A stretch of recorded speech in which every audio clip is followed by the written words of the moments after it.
Well, I don't like Tom. Well, I do like Tom Curran, but I just think he's losing his luster. As a, I mean, we were talking about this in the white ball series against India. I think he's kind of been a little bit found out by like Dernbach. Too many variations that are pretty telegraphed. Chris Wokes, I'm interested to see. He didn't get. He was in the IPL last year. But he didn't get much of a run out, if I remember rightly. Or was he injured? I can't remember. Well, he started well in this series. He I think 3 overs, 2 for 18 the other day. And as I was looking at this extra special information you get on Crick Info, 11 dot balls out of his 18 deliveries. That's pretty darn good, isn't it? That is pretty good. I liked Prithvi Shaw is an interesting one. He got 77 the other day, I think, on Saturday when I saw him. Got dropped about twice. Right. But looked a class act, and I think if he gets going, it'll be fun to see, because he kind of blew a gasket last time. I think his head got a little bit too big. Yes. All the praise he's had over his youth, he finally failed, and I think it got to him a little bit. But hats off to him. He's gone away, scored a shitload of runs, and in a very quick time has turned it around if he has a good IPL. Yeah, and what the other thing we know, of course, is that he'll be joined in the attack by Kagiso Rabada. He's back. He's tested negative for COVID, although Anrik Nortje is still on the sidelines because he tested positive. So I don't know how that's going to affect his long-term contribution to this tournament, but we shall see. I'll just give you the teams and the toss. The Rajasthan Royals have won that toss, and, well, can you guess what they've done? I think it's been done in 6 matches previously. They've put the other team into bat. So the Delhi team lines up Prithvi Shaw, Shikhar Dhawan, Ajinkya Rahane, Rishabh Pant, Marcus Stoinis, Lalit Yadav, who I don't really know much about, is a batsman and off-break bowler, down to come in at number 6, Chris Wokes, Ravi Ashwin, Kagiso Rabada, Tom Curran, and Avish Khan, who took the wicket of MS Dhoni the other day, and quite impressed me. Rajasthan Royals, Joss Butler moving up to the top now. Manan Vora, Sanju Samson, David Miller, Shivan Doob, Ria Parag, Chris Morris, Rahul Tewatia, Jaidev Unadkant, who I believe was a very expensive player in the IPL going back a few years, Chetan Sakaria, and the Fizz, Mustafizur Rahman. What are your feelings about this, Tony? Current form seems to point heavily to the Capitals, doesn't it? I think of the last 5, they've won all 5, once when they were the Daredevils, but nonetheless against the Rajasthan Royals. They've also won here already, whereas the Royals have lost in that huge run fest the other day. So really, yeah, I wouldn't look much further than Delhi as racing favourites. There's always room for a surprise, of course. Well, it's interesting you say about the 5 wins in a row, because the actual head-to-head is 11-all. It is. Obviously, those going back a few years that Rajasthan have had their moments. So maybe they can just turn it around a bit like we thought that KKR were going to do the other day against Mumbai Indians and managed to throw it away. I think this is a completely different pitch from the one we've got in Chennai. And I don't know about you, I'm really fed up with low-scoring thrillers. I just want a complete and utter run fest. And I feel, with the talent we've got out there today, we could get it. It's going to be Sakaria is going to open the bowling. The left armer made his debut the other day, took 3 wickets, and the Bear will jingle him up. Chatting Sakaria all the time. Chatting, chatting, chatting. Chatting Sakaria all the time. That sounds familiar. What's that? Can't place it, but I know it's something from my dim and distant past. Exactly. He's going to be getting better all the time. Oh, it is. Yeah, you're right. Absolutely. There you go. That's it. That's where he's going to be bowling to Prithvi Shaw. Let's give him a jingle. This young chap here's called Prithvi Shaw. When he steps up, the crowd want more. He made 500 when he was 14. No pressure there. I hope he's not peaked too early. Should we have the other batsman get it out of the way? Because we've got 10 seconds.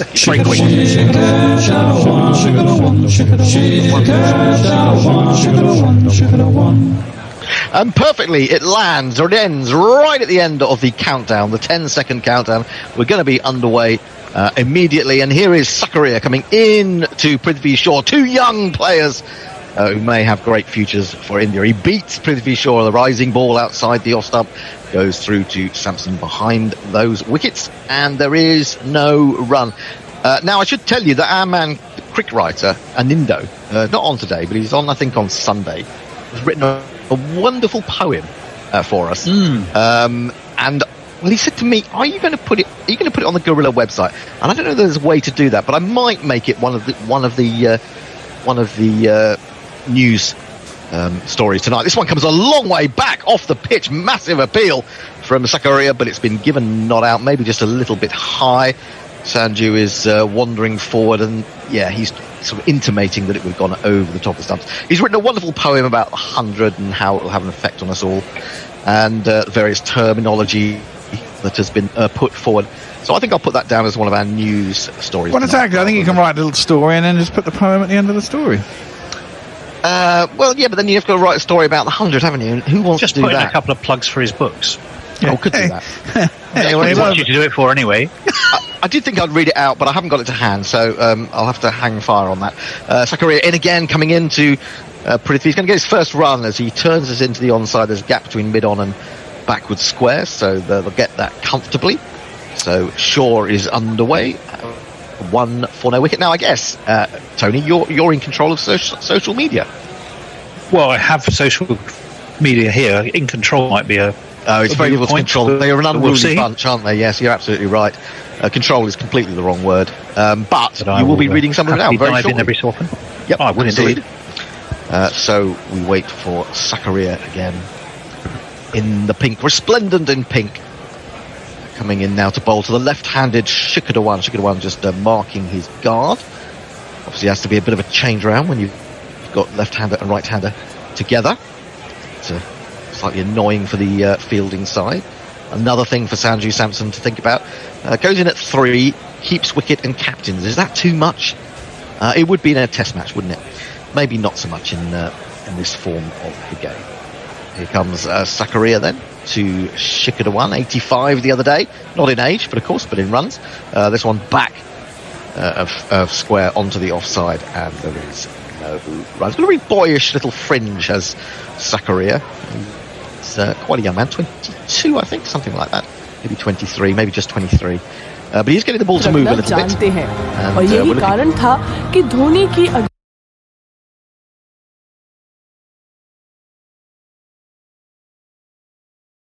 at that LBW appeal, it was a very good ball. Certainly it was fine on line, but it was 4 or 5 inches above the off bail.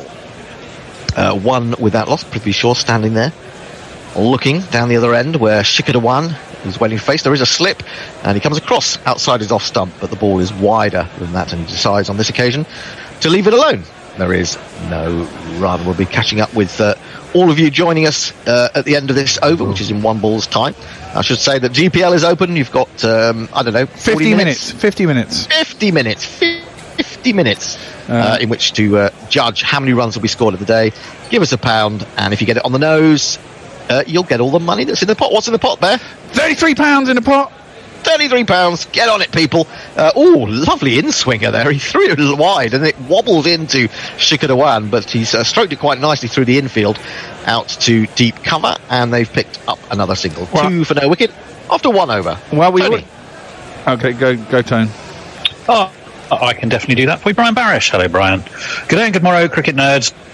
I'm so happy that county cricket is back, but I'm more than happy to drop that to come over and listen to Tony, Hendo and Bear, even if it's the less superior form of the game. P.S. The weather here is shit. It's not great here. Starting to rain after some lovely sunshine. Leah says, hello everyone. Hello. Hoping to see another late innings collapse, chasing a modest total. Might as well make it 3 and 3. She says, Warren says, so glad you're on. Was thinking I might have to listen to Danny Morrison et al. Ooh, rallies. You don't want to do that. Leah also says, what are the Blues doing in the IPL? Did they finally get fed up with playing bad hockey in St. Louis? I'm not quite sure about that reference. Or bad Aussie rules in Carlton, says Brian Barish. They seem to be in their own conversation there. It's hockey and hockey it's and hockey. Aussie It's hockey. rules. It's hockey. You know a bit about hockey, don't you? Well, I know a bit about hockey. It's like football, but with sticks and smaller goals. And I think we're talking maybe ice hockey here. Yeah, Oh, ice that hockey. kind of hockey. Yeah. That kind of hockey, yes. I think so. Well, it's a puck then. It is. It's the faster form, isn't it? It's massily fast. Is the ice hockey? It's basically it's a bit of skating and then a fight breaks out from That's every it. game I've ever seen. That's it. Jadev Unadkat is going to open left arm over the wicket. 81 matches, 81 wickets. He's nothing if not consistent. Bowls to the left-handed Chickadee, drops it into the offside. It's a crowded offside, but he does it skillfully enough to ensure they can get through for the single. And Delhi move on to 3. So we have a little jingle for him. Goes like this. J-Dev Unadkat, when you find out that he's worth more money than you'll ever earn in your whole life. As he seems fair. Yeah, that's one of our jingles. Not quite sure what to make of that one. But it's not often given an airing, I suppose, this time of year, perhaps only. And it seems to imply that he was bought for a lot of money. He was. My wife's phoning me. Hold on. Back in the day, the wife is phoning the bear. That's always good. Live radio turned into the onside by Prithvi Shaw at fuller ball. Again, there's a gap between the man at backward square and the man at mid-on, so there's an easy single. And it's strange to see these two who added 138, I think it was, in their first game from, 13 and a half overs, so pretty much about 10 and over. They're just going along in singles. They're just having a look, just having a little look before maybe switching up a gear and entertaining us all with their flair and flamboyance. Unadkat then to the left hand. There's a slip. There's a ring of 4 on the offside. Mid-on. A man on the 45 and a man back at deep backward square. Comes down the wicket this time, does Shikhar. Tries to then cut it, but it's on him and bouncing a little bit too much for him to be in real control in terms of playing an attacking shot. So he just pushes into the offside and there is no run. Right. Tell me, this is at Wankhede, and they're only using 3 stadiums in this IPL for the first stage, aren't they? Wankhede, Mumbai, Chennai, and where was the other one? I've forgotten now. I think this is Mumbai, isn't it? Wankhede. This is Mumbai. Chennai, and what was the other one? I've forgotten already. I don't know what the other one. Unadkat then in. Bowls to Shikhar Dhawan. Shikhar Dhawan again brushing this out into the offside, but only to backward point, and there is again no run.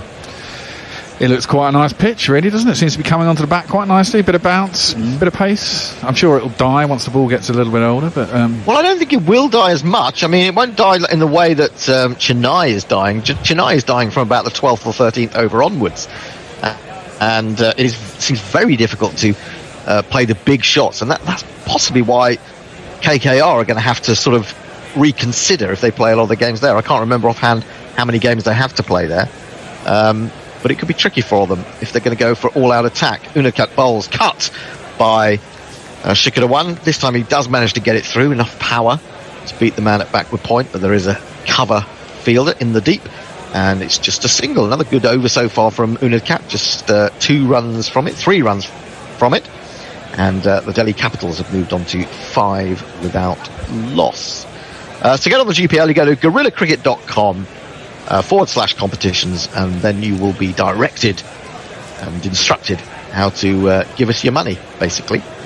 And the more of you that take part, obviously, if you put a pound in, you have several guesses, you may want to have 5 or 6, and you put a pound in each time, and of course that pot grows. Well, Chief Barker's already in. He goes early. Yay! He's obviously decided that every day he's got set numbers like the lottery, it seems. Unadkat in, bowls a 4-1, driven in the air and caught. Prithvi Shaw really didn't get a hold of that. Maybe it was a slightly slower ball. Not sure where he was trying to hit that, but a great breakthrough for the Royals. Delhi Capitals are 5 for 1. I won't look back, 'cause by the time that I do, you'll be gone. I got my obligatory under. I'm trying to work out what he's done there. It looked to me as like he was trying to whip it into the onside from off stump and has skewed it horribly backward of point. And it's the easiest of catches for the man out there, who was in fact David Miller. So Prithvi Shaw impressed in the first game, not quite so good today.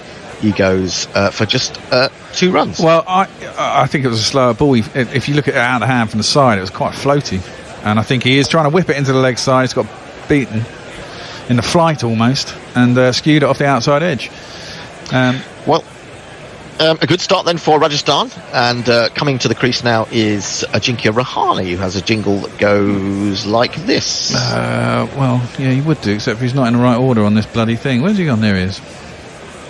Ajinkya Rahane, you're fat and everybody comes running. Take a run, get down the other end.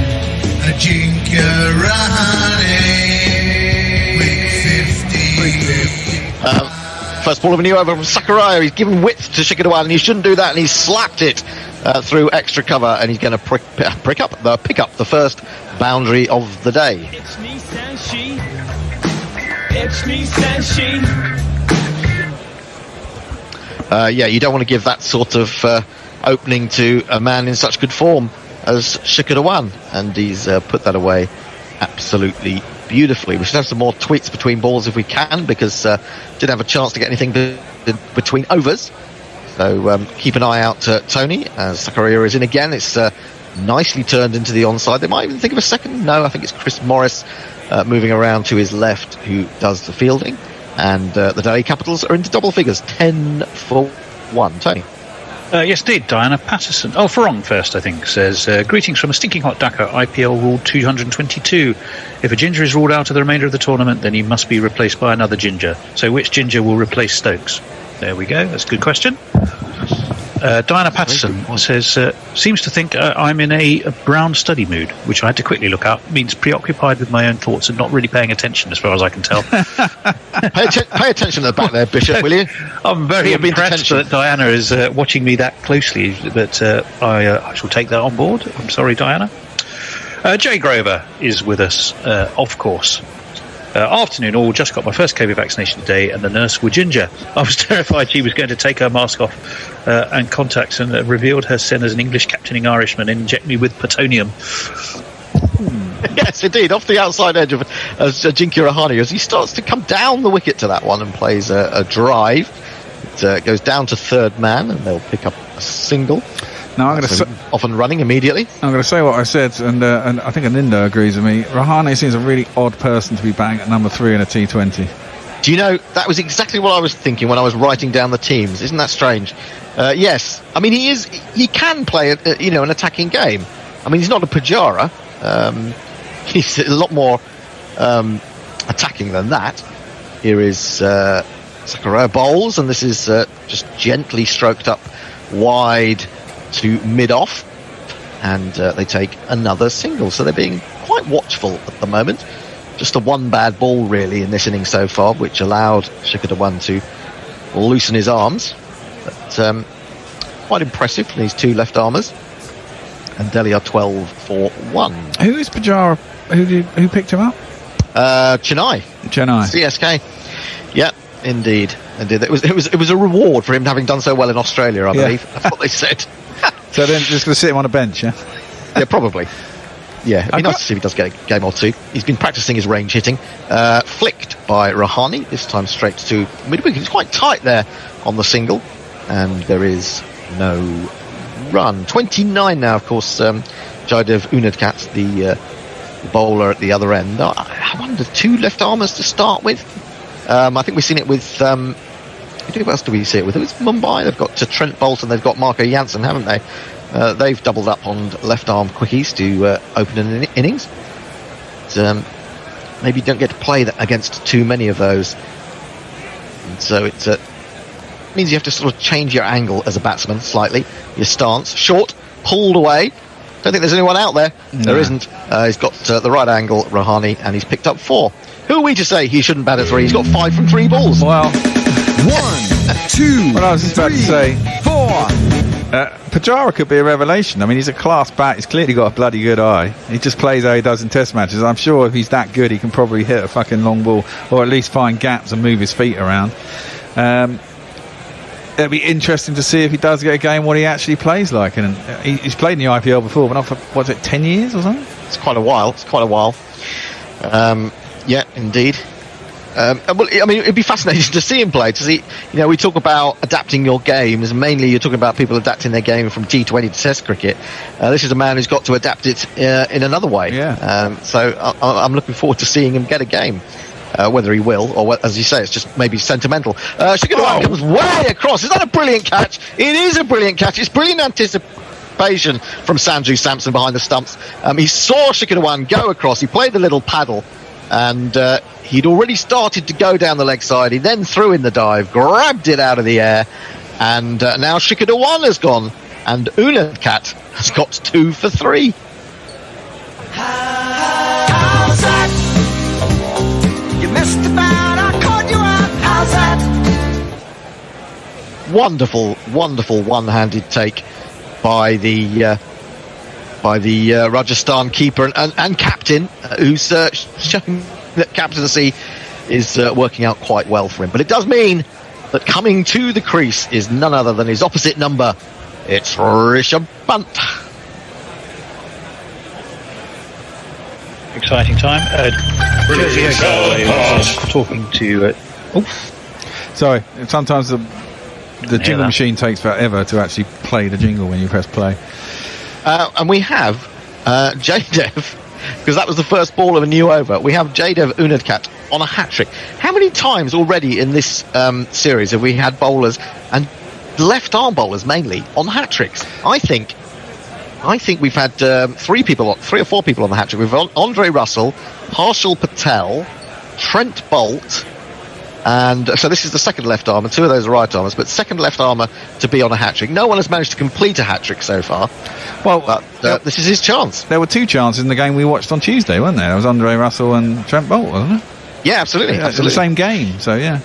Yeah, and we saw Harshal Patel had it in the opening game for RCB, was it not? So hat-trick ball goes up on the screen yet again, and this time we see whether Unadkat can pull it off. It would be a great scalp to get, wouldn't it, if he could get Rishabh Pant first ball.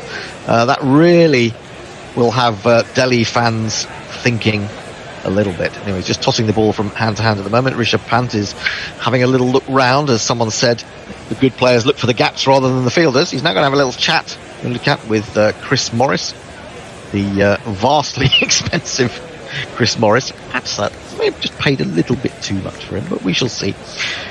He wasn't entrusted with the winning hit, was he? He aims a drive at that, and it's only just missed the outside edge, so he goes very close to the hat-trick. But I'm afraid he doesn't manage it. Chris Morris has his hands on his head. He's gritting his teeth. He can't believe that Pant got away with that. But he did. But this is a thoroughly impressive opening spell. Just a little bit of movement off the seam there, I think, as Rishabh aimed his drive. A little bit wafty, the drive, I think. I mean, it's a strange thing to say about Rishabh Pant, but that wasn't him at his most intense. Just lured in there, I suspect. And here he comes again. 16 for 2 is the score. Back of a length, played off the back foot, found its way through. He played an amazing shot with one hand yet again. That is one of his most extraordinary innovations. You have to say he's got a strong top hand. That's gone away for 4. 1, 2, 3, 4.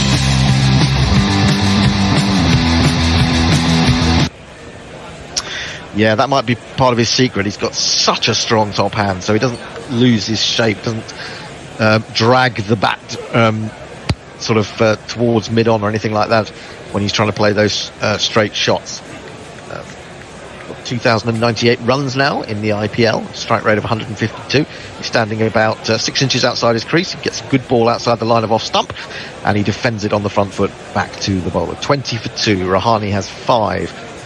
Rishabh has 4, and Unadkat has 2 for 7 with 2 balls of his second over remaining. Any tweets, Tony? You can just most definitely. Jersey Oak was saying to Jay Grover, "You've started drinking early today." Warren is asking, "Is Mrs. Bear looking to book Hendo for a wash and blow dry?"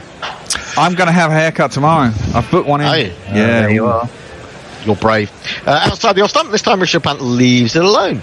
And through to Sanju Samson it goes. Now, there we were talking about this being a run fest. Well, it's not turned out that way in the first 4 overs of this game, where Delhi are 20 for 2, 1 ball to go. Some complete the 4 overs. We're just looking at that catch. The trouble is that Ticketer 1 did rather telegraph it and then didn't really put enough on it. It was just, or get height on it or anything like that, really. So it was almost, in a strange way, catching practice, but a brilliant catch nonetheless. Unadkat then in to complete the over, bowls to punt, whips this up to mid-on. Too much power in the shot, and they won't get a single. That is the end of the 4th over. Delhi are 20 for 2. Tony. Brian Barish is saying the St. Louis NHL team and the Carlton AFL team are both known as the Blues plus ice hockey is my first love. I remember watching my first games on TV circa 1987 as a 5-year-old. It's a shame that the cheapest live tickets are £25 or more. I'd go, it's the modern world, Brian, it's the modern world. Jay Grover wants to know, did the Bear just tell everyone to suck a duck in ASL? I don't know what that means. Is Prithvirth Shaw the Indian Hamid? Farong, who's done some amazing stats, by the way, that we've all been looking at, says all teams play 5 matches at their respective venue, being Chennai and Mumbai. So does playing at Mumbai give your team an advantage when it comes down to net run rate? From here we go to Delhi and the Modi Dome. Hang on, doesn't net run rate include how many runs are scored against you?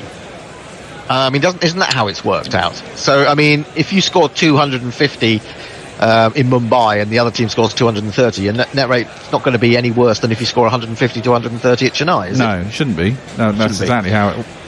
Got a new bowler. Chris Morris is into the attack. He's got a slip. He bowls to Rahani, who flicks this away through mid-wicket. They're certainly going to get 1. They might even think of coming back for a second here. They do indeed, as fielder comes off the boundary at deep mid-wicket. So very well played by Rahani. And let me get a jingle in for Chris Morris. Absolutely. Because it's Chris, it's Chris, it's Chris Morris. Because it's Chris, it's Chris, it's Chris Morris. Because it's Chris Morris. And it's coming up now. So bowling to Rahani, and Rahani again using his wrists to flick this through mid-wicket. Again, he's looking for a second. This time I don't think he's going to get it. He's played it squarer. So it's the man coming in from deep square leg who does the fielding. But some intelligent batting from Rahani at the moment. Brian Barish was just letting us know, by the way, Essex have crashed out for 96 in their first innings against Durham. Wow! Essex out for 96. Yeah. Green Seamer. I don't know where it is. Surprise, surprise. It's at Chester Street, presumably, isn't it? Oh, no, it's at Chelmsford. Oh, right. That's curious. It's good overheads for bowling. Nice time of year. Talking of green seamers, Darren Stevens has been named one of the Wisden Cricketers of the Year. I saw that. And I think that's wonderful. I think that's wonderful. I really do. Yeah. Ever since he was interviewed by Annie, you see, it's a rocket ship to stardom for any cricketer. Absolutely. If you want your career to go well, talk to Annie. He's opened his stance up a little bit, has Rishabh Pant to Morris. Morris bowls him a full toss outside the stump, which he leans into and plays quite nicely, but not any real power, just timing. Gets it out to deep square cover, and there is no run. Sorry, there is 1 run, 24 for 2. And I noticed that Booth laid into the ECB as well a bit, didn't he? Yeah, about Black Lives Matter. Yeah, I'll have to read a bit more of that. I'm not 100% sure whether that... Yeah, I'm not... I don't know. I haven't really read it in detail enough to know exactly what he's saying. But we'll have a look at that. It's curious, isn't it? 168 average total batting first at the Wankhede, and yet... Don't they say 171 at Chennai? Odd. Full down the leg side, horrible, and then spilled by Sanju Samson. So there's byes to be added to the wide, and the score moves to 26 for 2. An extra ball as well into the bargain for Delhi. And Morris has to be careful not to let Delhi get back into this one. Well, I'm going to apologise to people who are watching anywhere, because the API that we use obviously can't get it together to sort out the IPL very well. I've noticed that when we've been on air, occasionally they're missing things here and there. And they managed to tell us what the last 6 balls are, but they can't tell us what the score is or what the bowlers are, which is pretty crap. Wow, that is slower ball, but Rishabh Pant lined it up and just sent it thudding through mid-off. Despite the dive by Zakaria, he couldn't pull it off, and that is 4 runs.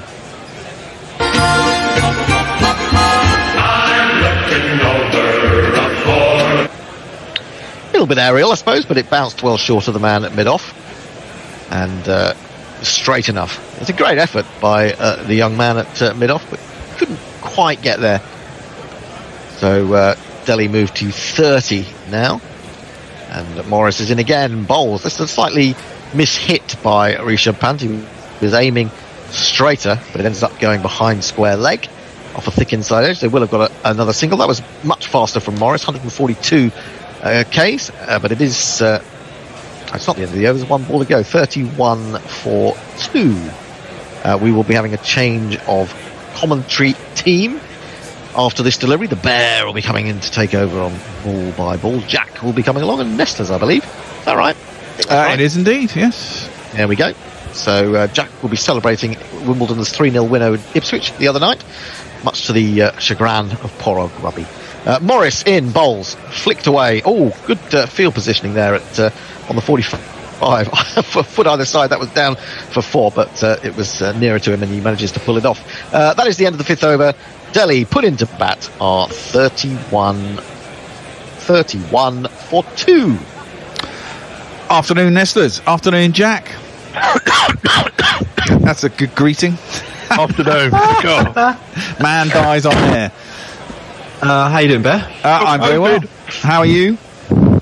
Yeah, pretty good spirits. Excellent. Thoughts so far? Rajasthan Royals will be the happier of the two, won't they? Yeah, they definitely will be. Rahane at number 3? That's a question, isn't it? Rahane in the sides, the question. But then I guess Shreyas Iyer is gone, isn't he? So. Well, yeah. Edged. Ooh, first ball of Unakat's 3rd over. It's a decent ball. Rahane's trying to turn his leg side, really. Gets an outside edge, flies past. Well, isn't a slip. There's a man at short third man inside the circle. It beats him and runs away to the boundary for 4 runs. 2 + 2 is a remember. I saw in your report yesterday there was a go slow. Was that what happened in the second innings?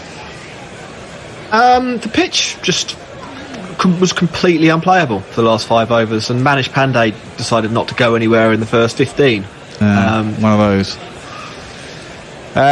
Unakat is in, and it's a decent length ball, defended by Pant. Very soft bottom hand, almost comes off the bat, and it goes out to cover, and there's no run. Then he plays a big slog over the mid long off, but hey.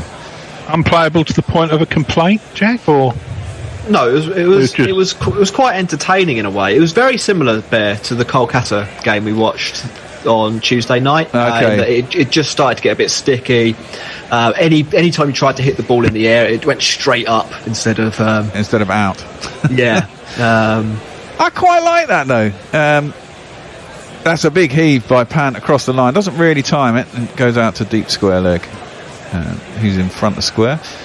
Big wicket, I suppose, and that's a single. I don't mind that, because once in a while you find players that decide that actually if I don't go over the top and I play some more orthodox cricket shots and look for the actual gap. That's why I actually like Shreyas Iyer from last year, and I think Shubman Gill's a bit like that as well. They actually find the gaps, and they don't necessarily always hit the sixes, but they still go along at a jaunty pace. That's what David Warner was doing until he hit one in the air, and then after that, every other batter just couldn't get their timing. It was very similar to that Kolkata game in that the last 5 overs scoring became incredibly tough. Well, of course, I got Mumbai at 7-1 in that last game, which was a nice little steal at the end of the game. Beats him on the inside edge, Dazuna Cat. Rahane, he's just bottom hand comes off the bat, feet go nowhere. There was a half a peel, but it kind of hit the bat. It goes through to the keeper, and there is no run. Question is, Jack, have you drunk that cheap Polish lager yet? No, that's guest beer. That's what. But you put it in a glass so they don't know. I won't go that far. Don't want to dirty up my glasses, do I? Cheap beer for you. Well, you might be able to have guests around your place in a couple of months' time if we're lucky. Yeah. Down the track comes Rahane and gets beaten in the pace. It must have been a slower ball to get done like that. It was indeed 109.8 kilometres an hour. I think he was coming down to slap it over long on, realised he was nowhere there, and just plonked it back with a cross bat, sort of blocked it, almost like a blocked return in tennis, straight back to the bowler who caught and bowled him. And Unakat has 3 for 12 off 2.5 overs, and the 3rd wicket goes down. And Rajasthan in a bit of trouble here. Oh, that's bad.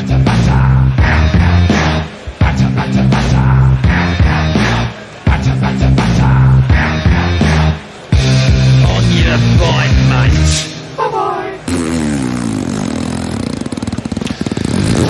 And 8 off 8 is not what you need for your number 3 in a T20. No. He started off as captain last year, didn't he? And then they dropped him as captain. That's probably so they could get him out of the side, wasn't it? And yet they persevere with him. Here's a much better bet in a T20, I would suggest, than Rahane at number 3. But there you go. It is this man. All the side wants is a Marcus Stoinis. He's the solution, and all the side wants is a Marcus Stoinis. Yeah. I mean, a good thing, I suppose, even though he lost 3 wickets, if Stoinis can stay there, he can be very explosive. He's got a huge chest. He can hit it. He can hit it. He can hit it an awful long way. I saw him get 50 off about 12 balls last year at some point, or was it against England and some game I watched anyway. They all run into each other. I can't even remember what. I was struggling to remember who actually played on Tuesday. I came on here today, and I read your match report from yesterday, and I can't even remember who was playing. Yeah, it all runs. I get so confused. It takes me a couple of weeks, and I'll be there. Just at the end, you sort it out. Well, yeah, about halfway through, I kind of get into the rhythm. On the back foot, Stoinis to defends the last ball of the over, back down the track to the bowler. 36 for 3 after 6. It's 6 and over, but 3 wickets down, and they don't seem to be going anywhere fast. Do Delhi? Tweets. Leah says polonium, Tony Bishop, not plutonium. Atomic number 84, not 94. I think that's in because one of Jay's tweets. Who says, hello Nestlers. Mizzy Jez has joined us. Evening all. So did the Bear manage to get RCB at 7-1 yesterday? The way he got MI the day before. If there were ever a deja vu game, yesterday was it. Get your cap out for the lads, Jay Grover says. Maybe that's either at me or Owen Morgan, who's not there. At last, a decent bowler taking a shed load of wickets, says Warren. And Jay Grover to Jack. I'm on the Handy's bargain bin Chardonnay. Polish beer would be a proper step up. What is the cheap Polish beer that you have? It's Skinny or something, isn't it? Because of tea, isn't it? Tisky. Tisky's yes. all right. It's not that. It's not that bargain basement. Well, I actually got it for free. Well, there you go. That's perfect. That's even better. Played from the crease by Pant, just blocked out wide enough of cover that they can get through for a quick single. Let me read some names from Cricket Tracker India out badly while we're here. Deepak Raj, Prithi Raj, Ranjit Solanki, Sanjay Matto, Sanjay, Raj Kumar, Dispanshu Kumar, Anindo Jutta, Bikash Jibela, and Jahil Mohammed. Hello. Hello to you all on Cricket Tracker. If you want to, converse with us, do so via Twitter too. If you've got a phone, you can switch between the two. Ask us some questions, you never know. We might answer. If we know the answer. Delhi, so 37-3. Stoinis only faced 1 ball. And he is going to face up now. Chops that into the offside. Bit too close for that. Straight to point. I think that's Miller fielding. And there is no run. Has anyone read that article by Blowers about the 100? It's been posted on the Twitter feed and has caused much rancour amongst various people. I haven't actually read that one, no, but I read the one by Heffer. No, it's just Blowers one is just sort of an old git ranting about new things, really. Yeah, it is. I mean, I'm not a fan of the 100. I take the view I'll see it and make a thing, then. And I know it's going to cause problems with the county game. Well, that's driven sweetly timed by Stoinis, but straight at mid-off. He's on the circle. They won't get a single. My point is, so I'm going to watch it as a cricket fan who understands cricket and go, what the fuck is going on? And it's going to take me a couple of games to figure out the actual rules, because I can't be asked to actually look them up. I'll just figure it out as it's going along. But if that's the case, you've got to get your new audience in, because a lot of old gits are going to go, what? Nah. But the article's all about being against woke. about changing the names and everything, and are we going to get rid of a maiden over because it's, you can't use the word maiden and things like that. You just think, mate, shut up. Oh, slower ball beats Stoinis, doesn't move his feet, prods his bat at it. Lucky not to get an edge. It bounced before it got to Sanju Samson anyway, and he wouldn't have been out. Therefore, no run. 37 for 3 after 6.4. It's just one of those articles you read it and think, oh, for God's sake, mate, it's not for you, really. Well, it isn't. I mean, I think the 100 probably it'll turn out that the quality of cricket is really, really good. I think it could be as good as the IPL. And as a sporting contest, if it turns out that is the case, then it will be worth watching. Yes. But then it went, oh dear, is it going to be out? Yes, he is. Another slower ball by Mustafa. The fizz is fizzing. And there was another slower ball. Run his fingers down. It's only 115 Ks. And Stoinis just went to play a shot, realised he wasn't there again, stopped in the shot, and it's just popped up off the bat. It went over the top. Was that Butler who caught that? I think it was at mid-off. It went over his head. You wondered whether he was going to get it for a while, but in the end he snapped it up with ease. And the 4th wicket goes down. This could be a short day, lads. Yeah. Let's give it. Like it. Yeah, let's give it a jingle. So get on your bike and take a hike right out of here. Your history, no good for me. Your history, nah. 37 for 4 after 6.5. This is a disaster happening for Delhi currently. Lowest score in the IPL? Just out of curiosity. Anybody? In its history? Yeah. Knuckle, if you're listening. I think 49. 49. Ringing a bell. Really? I think Royal Challengers Bangalore have managed to go sub 50. If someone wants to Google that. I'm sure there's one. A proper embarrassment. It's possible. Theoretically on, isn't it? Yeah, theoretically it is on currently, especially if another one goes. Right, the new man at the crease is Lalit, and I've got to find a jingle for him, but I'll do that in a sec. He's facing up to the Fizz, who's in. It's defended out to cover. Butler is fielding, and there is no run. That over 1 wicket, 1 run, 37 for 4. Lalit yet to get off the mark. Pants 16 off 12. I guess he could be the saviour here. Give us some tweets, Nestlers. 49 is the lowest score. Royal Challengers Bangalore versus Kolkata Knight Riders. Yes, well done. What we got here? What we got? Tweets-wise. Come on. Here we go. It's always gutting when my small C conservative views, cricket, collides with large C conservative fuck doodles, says Jay Grover. The 100, you mean the SF 16.4, says Jersey Oak. Yes, that'll be the one.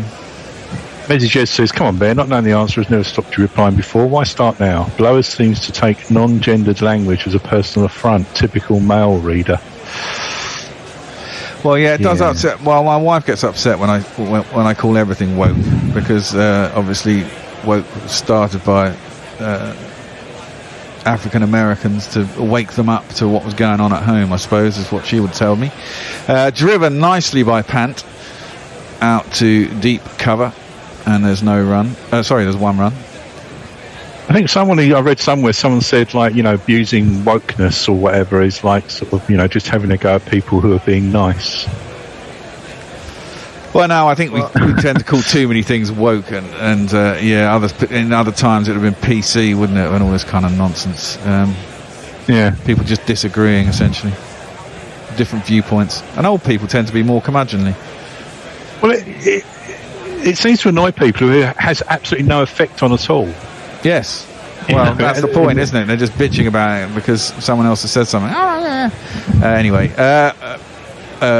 Morris is in. Clipped. Nicely timed by Lanet. Wow. Jesus Christ. He just seemed to forward defend that and turn the face. But it was going downhill. Yeah, it is. It was. They've got less players. But it's gone sweetly to very wide, long on, or cow corner, whichever you prefer to call it. But it's just kept going, and it's made it to the boundary, and it's 4 runs.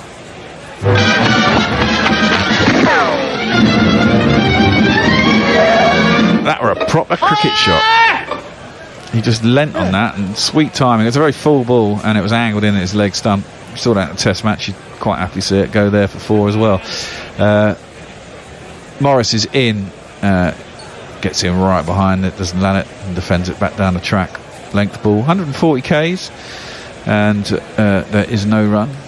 Can I just give a shout out? He won't be listening. Just to Dan Evans, who beat Novak Djokovic 2 straight sets on clay in Monte Carlo today. Well done, lad. Well, yeah, and that is quite. That is fucking unbelievable. Is he actually any good, Dan Evans? I'm not a massive tennis fan. He's talented. He's very talented. He had a problem with drugs at one point, was banned, but no, he's a very talented player. But he's never beaten anyone that big. Close in, short of a length, and nicely played by Lalit once more. Got right on top of it and just guided it down where through the slips would be to a very fine third man. It'll be 4 more.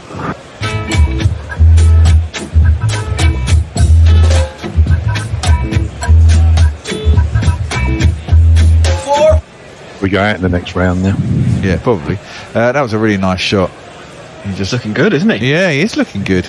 He's got really nicely timed both of the shots inside. Well, exactly. Might do well at Chennai. There is a man out deep mid wicket, down out deep cover. There's a long leg and quite a fine third man. That one's a straighter delivery, length again by Morris. Just turns it into the leg side to mid wicket. There's no run. 1 ball left in the 8th over. This is looking like a one-sided game. Damn up there, says Jersey Oak. Well, I am on air. It was a bit of an aberrance on Tuesday when we had a reasonably close game. It was a good game. Unlike went to the last over, didn't it? Well, that's what you can hope for in a T20, isn't it? I mean, if it goes to the last over, both sides are in it. That's as good as you can get. Well, super over, I suppose. Morris in short, fished at by Lalit. Not a good shot. Maybe he's trying to play it over the top of the keeper. It's not given as a wide. And we're going to have the first Woodstock timeout. We're calling them. Hey. Everything's a Woodstock here, by the way. The Woodstock. It's a Woodstock timeout. It's a Woodstock, whatever it is for runouts and everything else. The Woodstock tweeting timeout. Brian Barish says woke has definitely become a buzzword for people who are mad at any sort of social justice movement. It's sort of how we call old people with bad opinions boomers. Sally R56, yes, Sally, I did see the result in Monte Carlo, as I just said, amazing. I had an idea going to surgery this morning, said Jay. What if instead of reading the sponsors, you just use random shit the GC staff are doing? It's the Knuckle Pandy MA in Sports Journalism timeout. It's the bear on the swimming run, Super Maximum. Be min. Brian Barish didn't realise Monte Carlo was big enough to have a tennis stadium. In fact, the view is stunning. It is, Brian. I've been to the Monte Carlo Open a couple of times. It's quite... I mean, Monaco itself is horrible, unless there's a sporting event on, because I've been to the Grand Prix, and it's brilliant with the Grand Prix, but... It's only about 2 square miles or something stupid like that, Monaco, isn't it? It's shit apart from the harbour. I mean, the rest of it is just full of banks. Well, of course. Anyone beating Novak should be thoroughly congratulated, says Mezzi. And Indo's with us. Pant once again left the job of covering the nakedness of the rest of his teammates. It doesn't matter what the format is. Indeed. Well, Rahane's playing an Indo. As we all know, that's a mistake. And Jay tells us Stuart Lee did a very good bit on political correctness gone mad. Indeed he did, Jay. He's done many good bits, Mr. Lee. And let's have a look on Facebook. Oh, it's just an Indo. And Shiv Pujan Tiwari says hi. Narish Parzad Yadav says hi. I've read out the rest of them, I believe. I think we're all up to date. If you've got hot mic, Bear, because I haven't. We have the Ugly Moron says greetings from a stinking hot Dhaka. Just need a bit of a breeze. That's for wrong, that's for wrong. I don't like your name. Yeah. Right, I'm going to look at the run line and tell you what the bookies think. Delhi Capitals 151.5. Do you reckon they'll get there? I feel like it would be a pretty good effort from here. I do as well. I'm not sure they will. I went over 183.5 the other day, didn't I? And I got totally stuffed. So I'm going to go under 151, and it will probably get stuffed again. But I got the first 2 wickets, under the first 2 wickets, which is good. I think under's all right. Yeah, I think Pant could destroy that quite easily on his own, however. True. Which is often the way in a T20. Right, we're back to that action. Rian Parag is going to come in a bowl. Yeah. I guess Delhi do have at least 2 or 3 guys who can bat down the order. So we've got Wokes to come, Ashwin to come, Tom Curran to come. So they're not as shallow in their batting lineup as some of the other IPL teams. That is true. Now, I can't... Oh, there he is, Rian Parag. Jingle. Rian Parag. He's around the wicket. It's wide and cut nicely by Pant, and finds the gap in the field. There's a man out of cover, but that's gone dead square, and it's raced away to the boundary for 4 runs.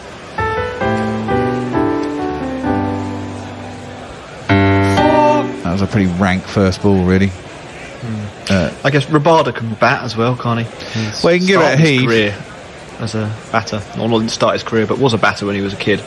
There's an awful lot of fast bowlers were batters when they were kids, weren't they? Oh my God, what the fuck is that? That's some sort of wide right. I don't know how to describe that. It's his underarm ball. Well, he has a sidearm delivery. He bowled it in the first match. There, he's demonstrating it in a replay of earlier. We're seeing. But Rian Parag, he has a ball that he bowls from virtually 90 degrees. And it comes from, cover, effectively. Yeah, it is. It's like a sling. But he drops his other arm and drops his leg when he does it, so it looks really quite weird. Next ball is standard. He's right arm bowling around to the left-handers, off-break bowler, and there's a decent enough ball with decent flight. It's like he's falling over as he delivers it. It's kind of weird. Very weird to watch. 2 wide again. I don't think Pant's got it far enough square. And it'll go out to the man on the cover boundary and be a single. 52 for 4. Delhi. Yeah, Parag did that the other day, didn't he? And he got warned. Well, he got spoken to by the umpire. I presume if it's too low, it's an underarm. Are underarms now illegal? I don't. I think it has to be above the perpendicular, doesn't it, or the right angle? Yeah, presumably and it was. Presumably that came in after whoever it was bowled all those underarms in the 70s to Chappell. Was it Chappell? Yeah, that's it. I think it was only 1. Oh, yeah, it was the last ball of the game, wasn't it, or something? I needed 6. That's just defended off the back foot with force up towards long on, and they'll get through for a single. It just wasn't cricket, was it? No, it wasn't. It basically. Benno's famous phrase, yeah. It's one of the most disgusting things I think I've ever seen in my life. I think the Prime Minister of Australia had to do a bit like the Sandpaper, had to do a press conference on it. It caused... There it is again. It's the... it's the sidearm, weird round arm ball. And Pant is kind of laughing, I think. He came down the track a little bit and nearly got beaten on the inside edge, funnily enough. Hit into his pad and was on the walk. And Sanju Samson couldn't quite grab it quick enough. I like this. I like a bit of madness. It's certainly madness. And there's another stop ball from around the wicket. Again, it's a bit too wide. But there is a man out, and he keeps hitting him out there. There's Pant on the cover boundary, and it'll only be a single. So 8 runs off that over. You know, in the 100, you're allowed to chuck 3 balls in an over. Chuck? I'm joking. Oh, fuck. Well, it wouldn't surprise me. I was going to say, but it's the chuck time. Yeah. Ravi Nair says, surely you can hope for more from T20 than just that it went to the last over. You should be able to appreciate decent performances too, batting, bowling or fielding, even captaincy. Well, I think we do. I think, it's not just that, Brian. It's just that if a game is so one-sided, or you can see the result, and that's the problem. I mean, I've said this many times. You can sometimes see the result happening after about 5 or 6 overs of the second innings, and then you still got to go through it. At least if it gets to the last over, you can get some excitement. If it gets exciting getting there, that's even better.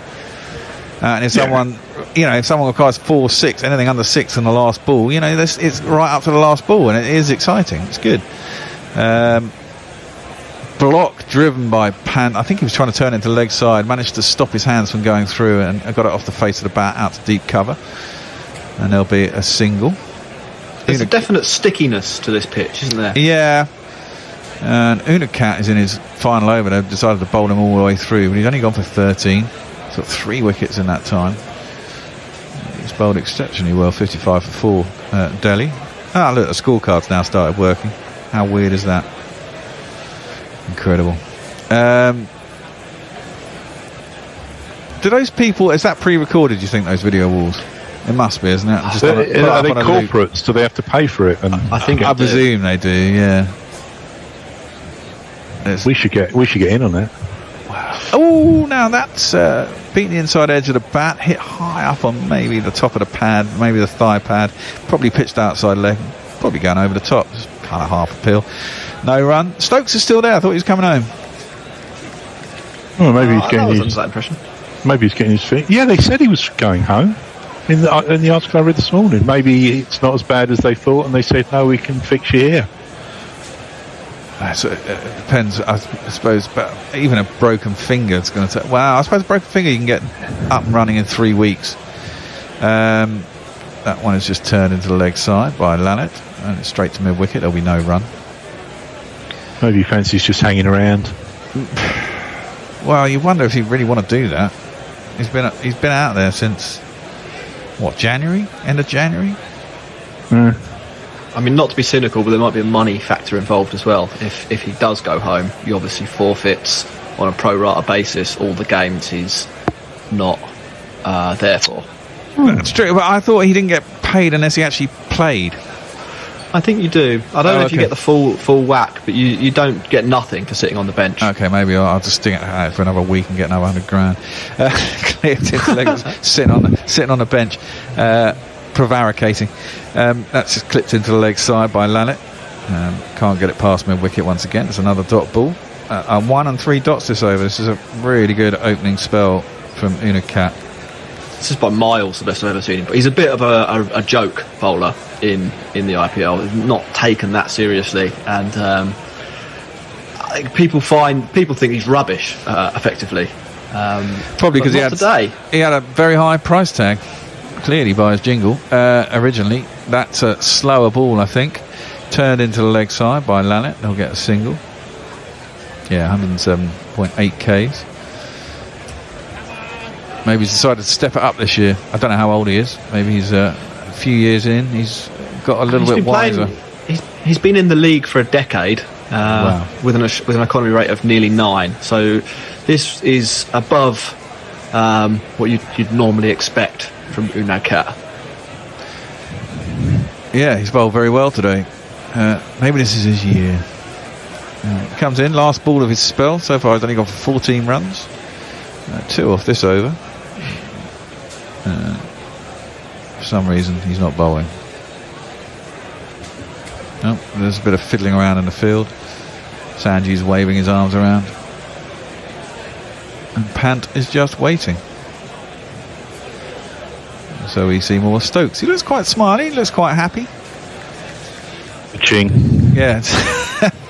He doesn't need the money. Oh dear, oh dear, oh dear. He's come around the wicket on his last ball, and his foot's gone away from underneath him. That's horrible. That could be really painful. I hope he's okay.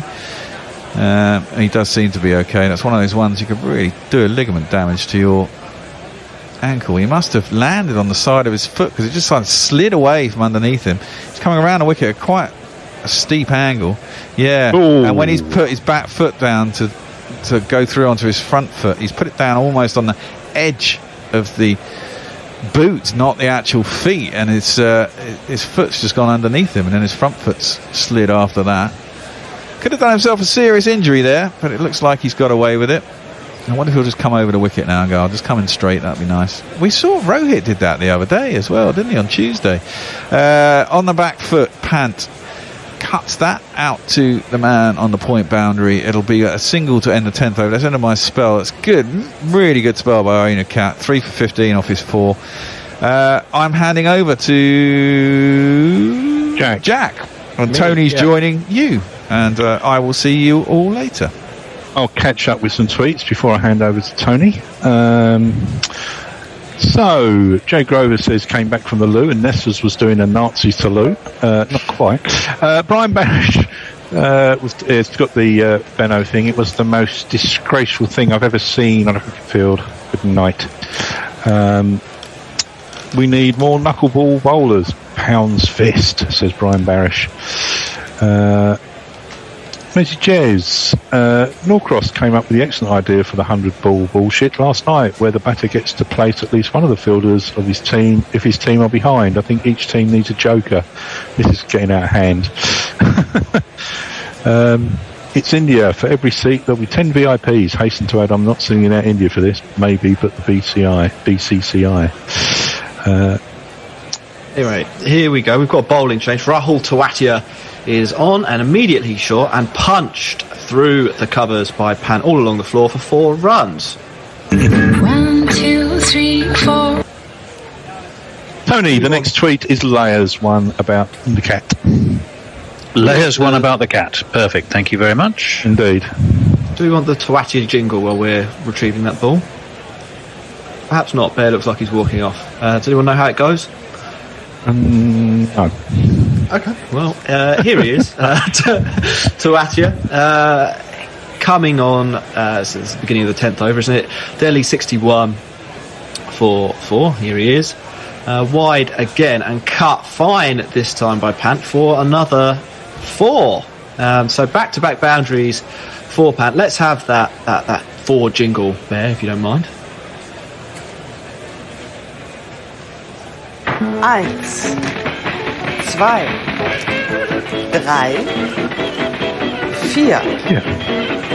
4.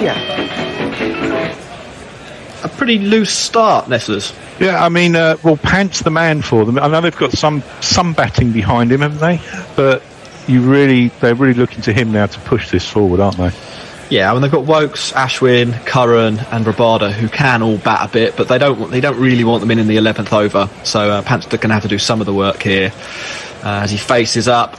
Wide again from Tewatia and smacked through extra cover. That's 4-4-4 to start the over. Tewatia is struggling badly.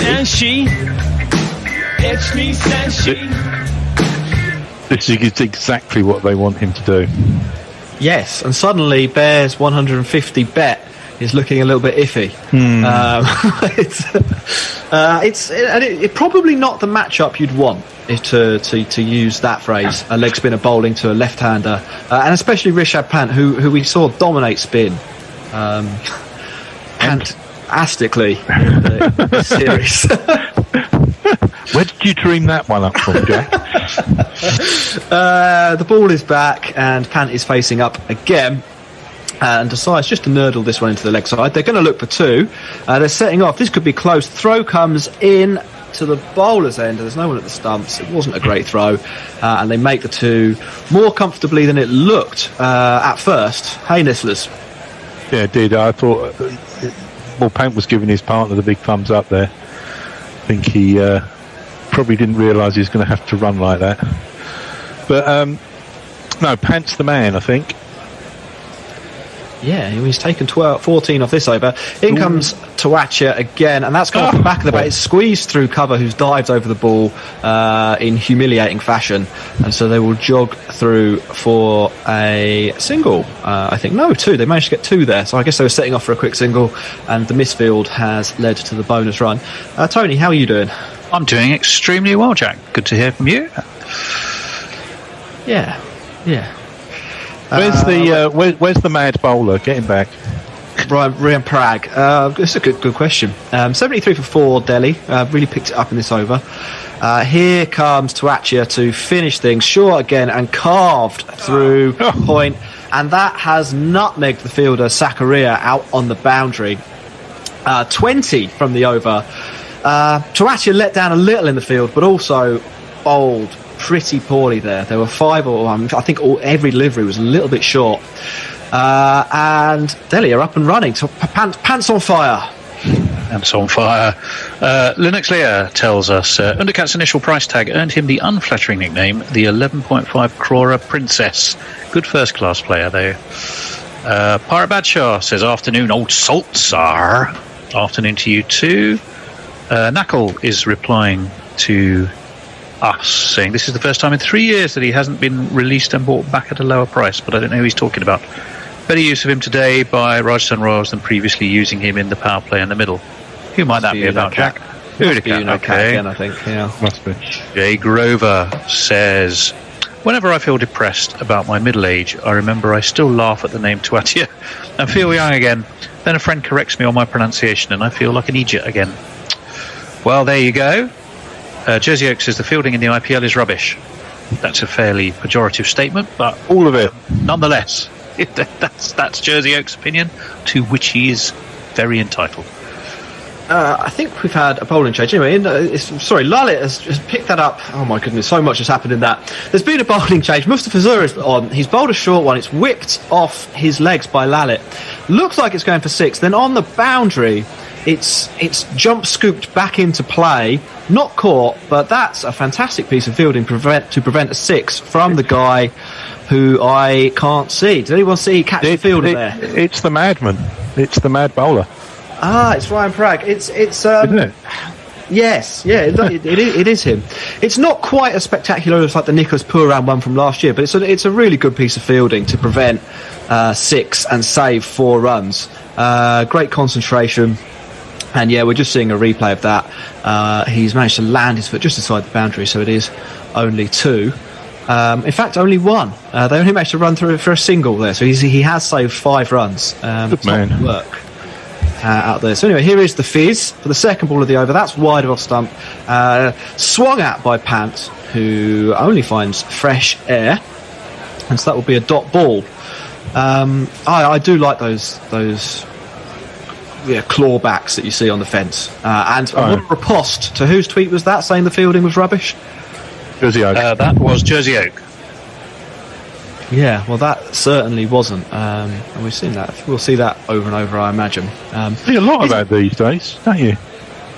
Well, I guess that it is something that they practice. Here is the fizz again. Short and wide off stump. Pant rocks back and pulls that down to long on for an easy single, taking the score to 79 for 4, of which Pant has scored 46. By far the most fluent of the batters we've seen so far. And we're seeing a picture of the Safari car. What a beauty. It's your basic SUV, isn't it? Yeah, something like that. Does it go on a Safari ever, though? That's the question. Oh, well, yeah. Tony, you've seen a lot of cricket in your time. I mean, did they used to do a lot of that kind of fielding back in the day? What, rubbish fielding? No, the clawing it back. I don't remember seeing it a lot. I don't recall it, I have to say. Here's the fizz. That's short and wide down the leg side. I imagine that will be a wide, but we're getting confirmation from the umpire. He's looking for the bouncer and his radar's slightly off there. I can't tell you a name that comes to mind for me. Alan Elam of Kent. If I go back to my probably earlier days, Hendo would undoubtedly remember him. He was renowned for very spectacular boundary catching, particularly in the limited over format of the day, which was the John Player Sunday Afternoon League. Mm-hmm. But the fact that he was revered and considered to be so exceptional, he was essentially doing what almost every player on the boundary does today, suggests that it wasn't quite so common. No. Here's the fizz. That's just back of a length and tucked round the corner to a wide-ish fine leg by Lalit, who goes to 12 from 13 balls. Well, there was always backing up. There was always backing up. Even when the rubbish I played, there was always someone. If you're running to the boundary, sort of thing, you're back to the game. You'd often have your teammate running behind you to pick the ball up. But it's that flicking off the boundary, isn't it, that seems to be more prevalent nowadays than before. In the early days, you wouldn't tend to see 2 players chasing the ball for a start. Couldn't be asked. No. There'd be no one to flick it back to. The fizz. That's a good delivery, just wide off stump. Pant flashes at it, but does not connect, so that'll be a dot.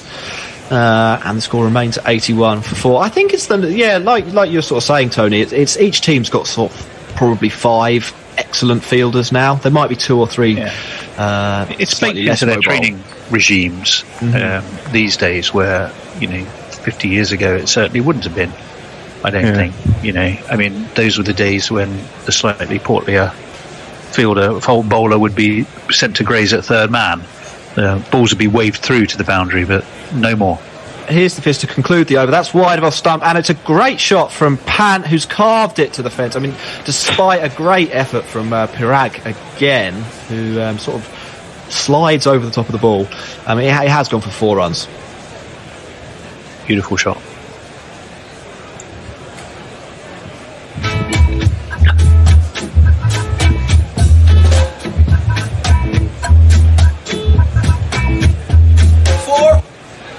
That wraps up the over. It's 85 for 4 after 12. Do we have any tweets in? Well, yes, we do. But I should just say that over on Cricket Tracker India, we are getting love hearts and thumbs up and messages of joy and delight and love aplenty, which is really nice. Naresh Meena, Raju Raj, Pandari Shinda, Mahesh Rajput, Narindu Yadav Rao, Sahab, and Umesh Umesh, amongst many, many, many others.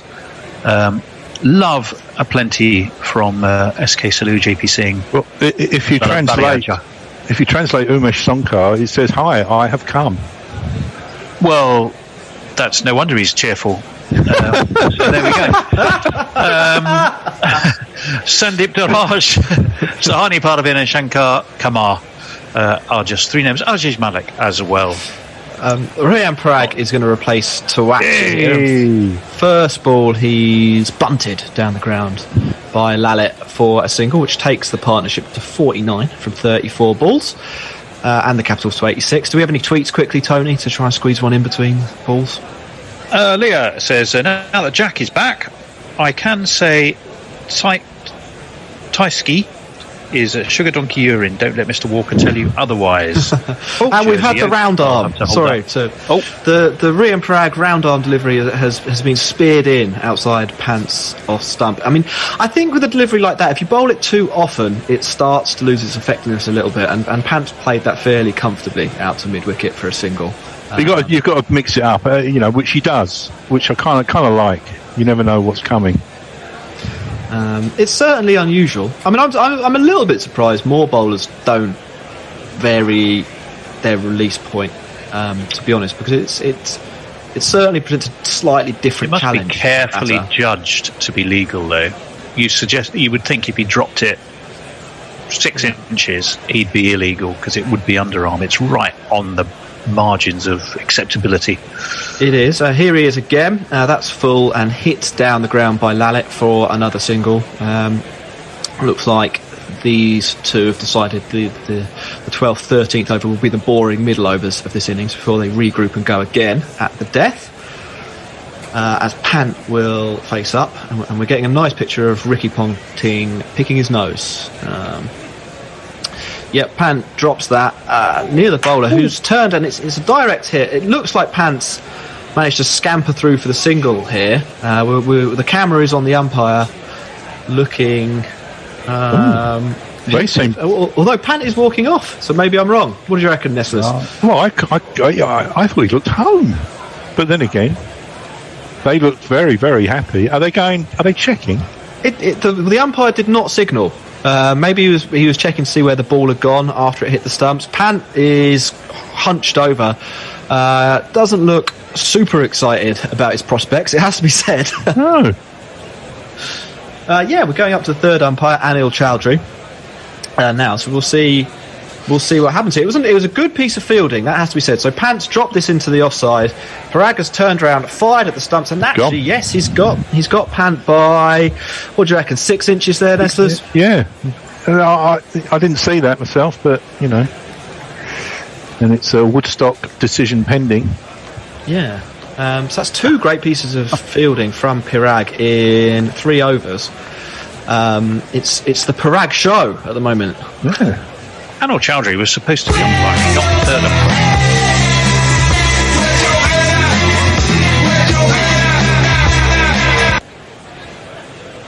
Maybe he's doing both. Now we'll see what this innings has to offer with the man gone.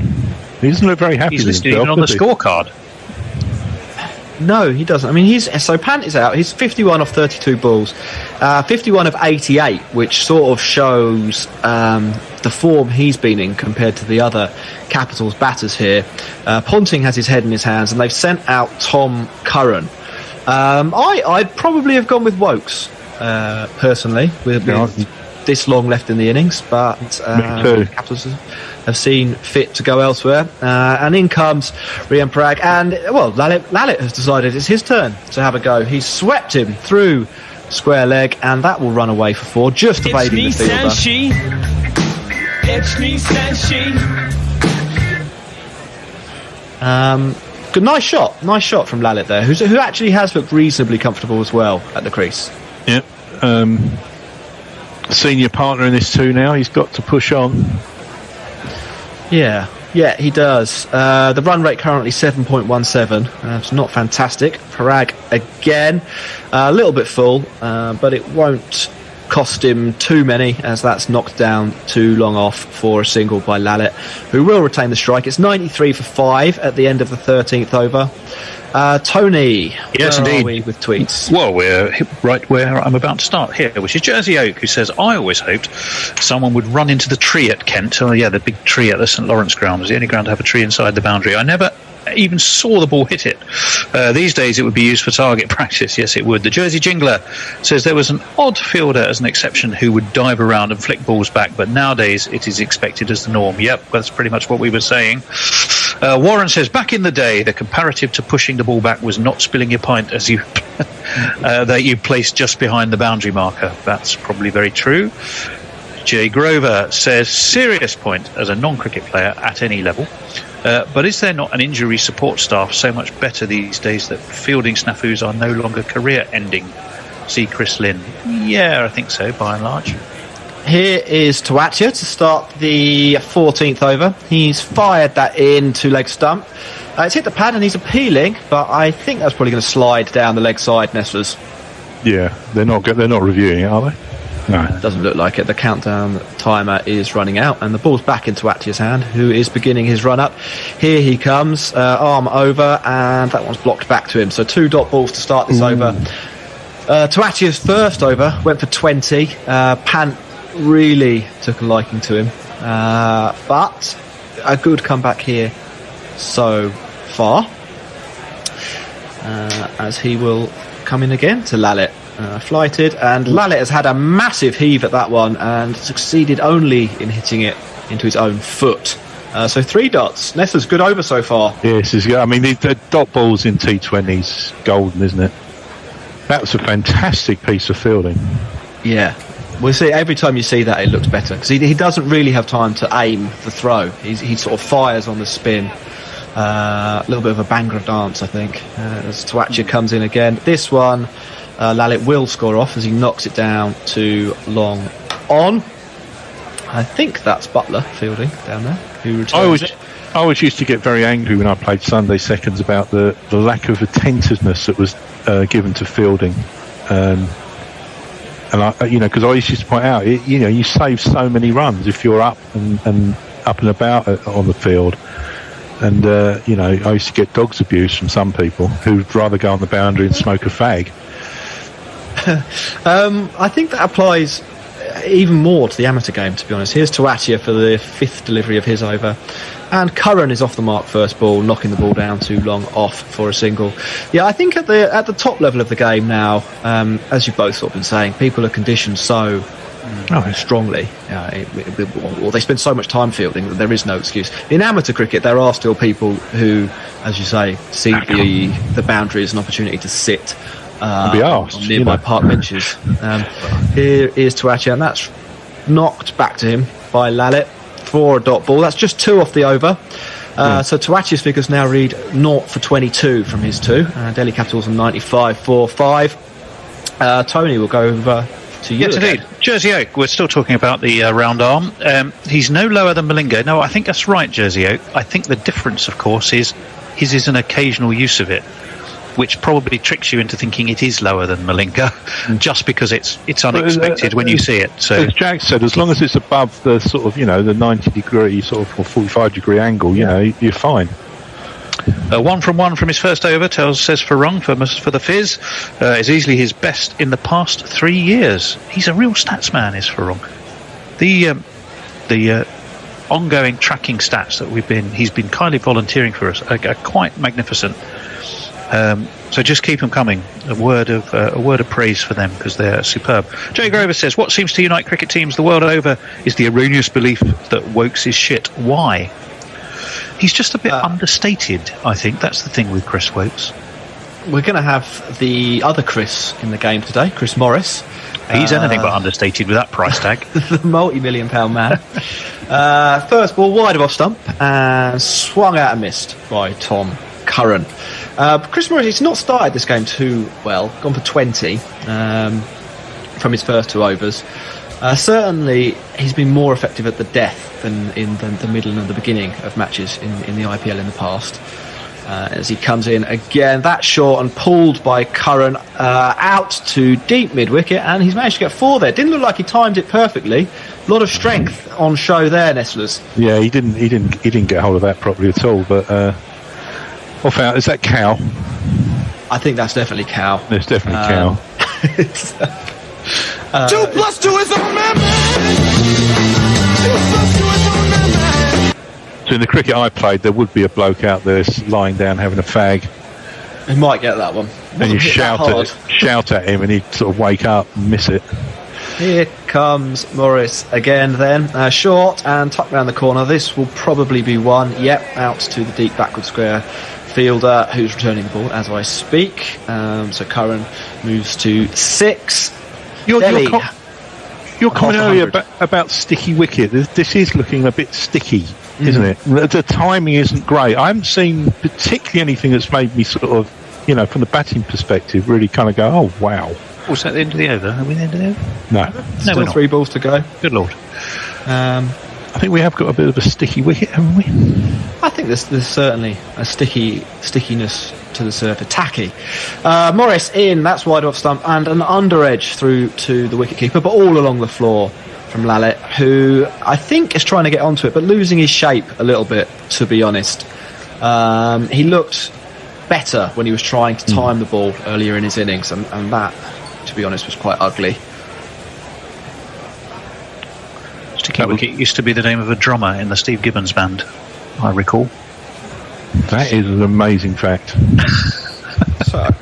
Rather pointless, but they're... couple of balls left in this over, and Morris is in. That's a good shot from Lallet. He's stayed in position there, but he's out.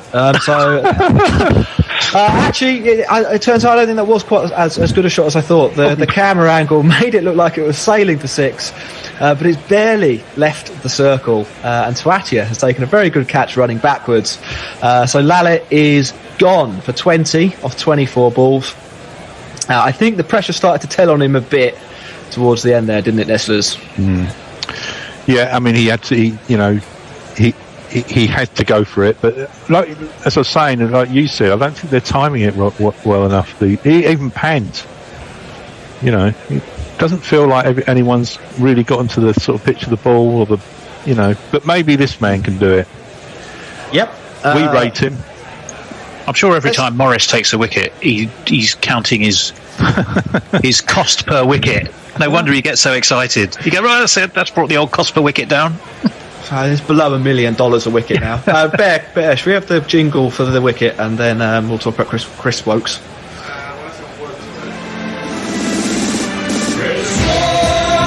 He's on Instagram, and he's a Twitter fan.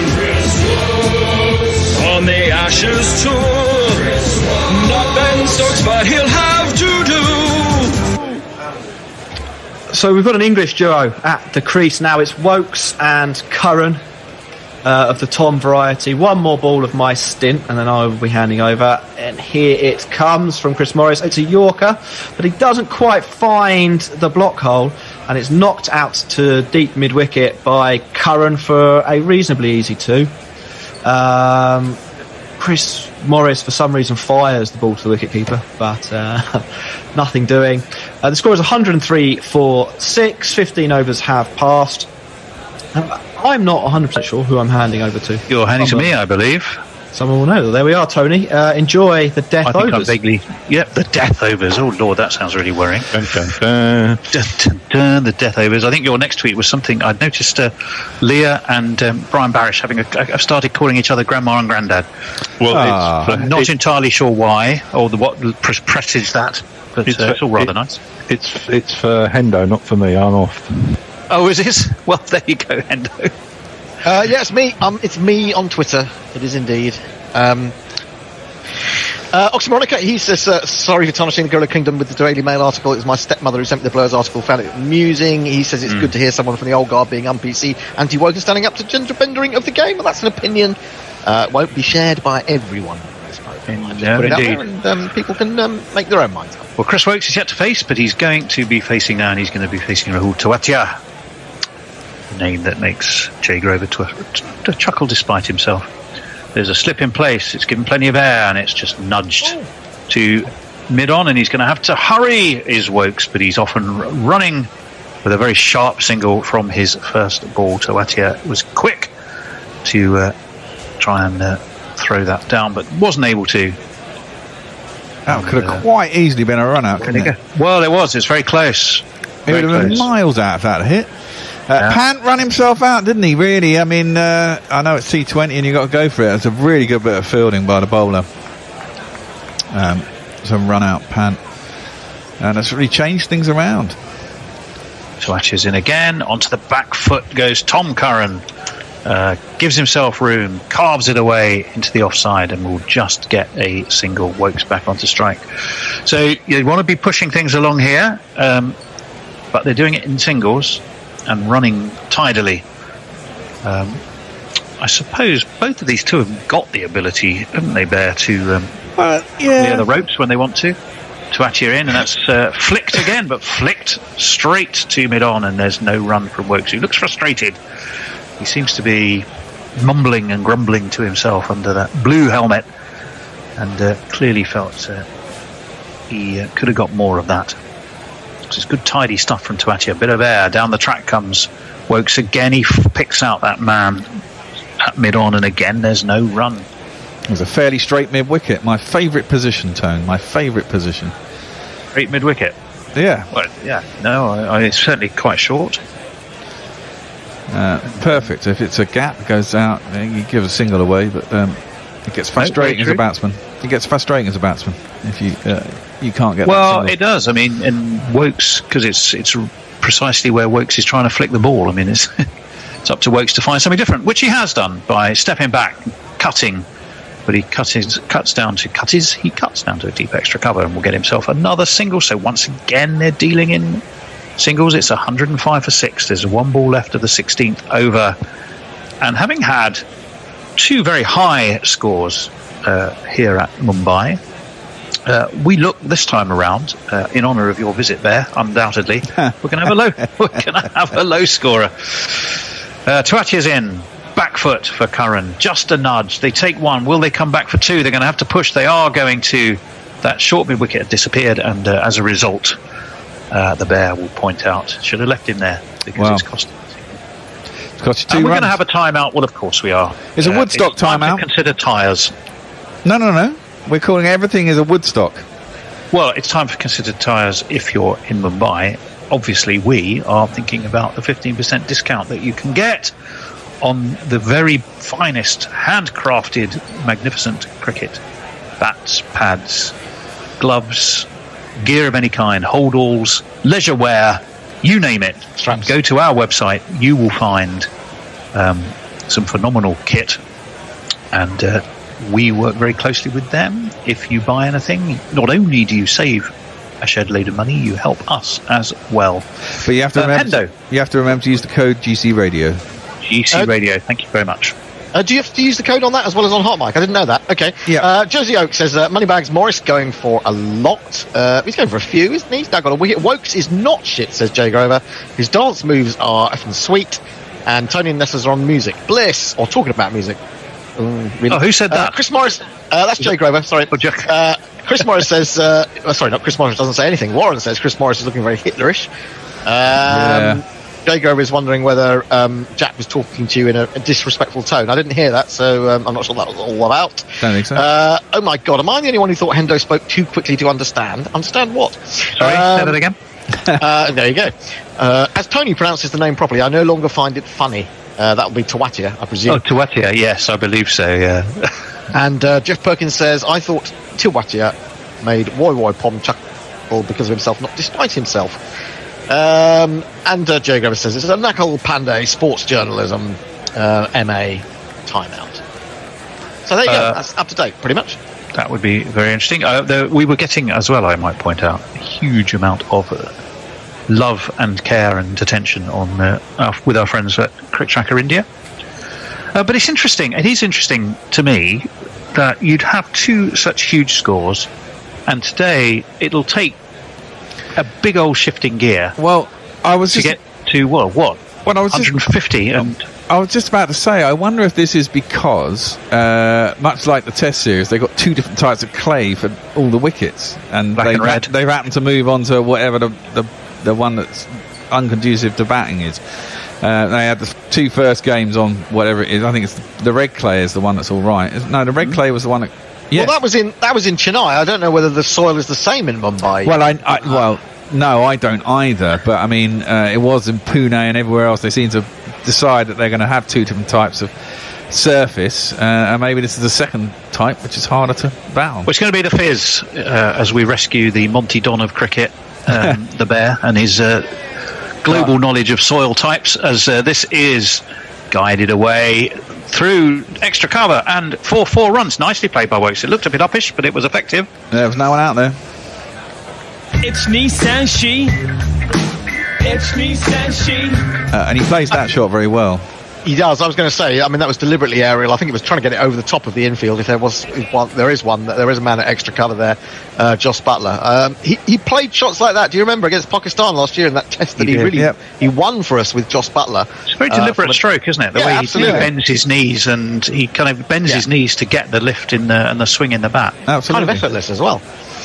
In comes the Fizz. He's coming over the wicket, and Wokes guides this time. There's no way that's going over anybody. It is going straight out to cover. It will just be a single for him. It will bring the Curran with the initial T into the action. Again, we're talking. So Bear thinks it might be something to do with the soil. Well, I just mean different. They've obviously, they've probably got a big square with lots of different types of wickets. The last 2 Mumbai games have both been, this year, the average, admittedly in 2 games, is 200 and a bit. So we're going to be so far south of that. That's nicely played by Curran, but anticipated well in the field. A man was there waiting at short third man. This one, though, is... we're watching replays. Thank goodness for that. Yeah. You've also got to give credit to the bowler. I thought Unigat bowled really well. I mean, his slower balls were superb. Really well disguised. There was also one from Mustafa's earlier on that was an absolute beauty, the way it almost came out the side of his hand. He almost bowled kind of like a leg cutter, I suppose, but really well hidden. I think they bowled very well. I think there may be a little bit more grass on this pitch than the one before. They did show the camera going down the pitch a few minutes ago. In comes Mustafa. That's up high. Surely there's someone underneath it. Oh, there was a man running around from long off. He couldn't get there. He spilt it. I think he'd got enough, but the catcher's gone down. I don't think he got there. I think he was lucky. That went straight behind the bowler, didn't it? No, he didn't get there. No, he didn't. He was just short. As he dived onto the blue advertising strip, which probably didn't help too much, to be honest. And it's 114 for 6. Tom Curran is on 13. 7 so far off this Mustafa over. That's taken an edge, has it? It was certainly quick, and it pinged past Tom Curran's outside edge. Excellent delivery. Seemed to find an extra 1.5 yards of pace there to beat Curran. Oh, Parag's been the fielder, hasn't he? He's the one that everyone else in Delhi's team has not been doing too well when it's come to fielding, but he's been the standout man out there. He's very serious. Sanju Sampson behind the stumps. Was he just doing a Mark Wood? But being a horse? Yeah. As a back foot from Curran. Slapped, but only slapped as far as long off, and it's another single. It's the end of that Mustafizur over, I beg his pardon. No, it's more like, well, I mean, I guess it would be like a Westerner trying to do a surf move, but I imagine it's actually an Indian dance move of some description. It looked like he was sort of doing the Mark Wood with the reins, that he does on the outfield, so very similar to that. There is literally no end to the Bears' talents. From gardening and Indian soils to different types of dance move, Bhangra beat dance moves. It's amazing, isn't it? There is literally no end to his font of huge knowledge. The funny thing is, I can pull this shit out of nowhere. Or stuff he makes up. I can't remember what happened yesterday, Me too. Well, that's dementia, isn't it, basically? Shit. Well, I'm only 50. Yeah. No, you're fine. 215 for 6. If worthy to be going at the current run rate, they'd only end up at 135. You have to assume they will accelerate beyond that, but they'll be lucky to get 150. I've been discussing at some length. That's something of a come down. They're going to be looking at 140 here, and that's what they're going to aim for. Sakaria is replacing Tuatia, and it goes straight out to mid-off from Tom Curran, and there will be a single, I would have thought. I can give you a jingle for him if you like. Here Please do. Chatting Sakaria all the time. Chatting Sakaria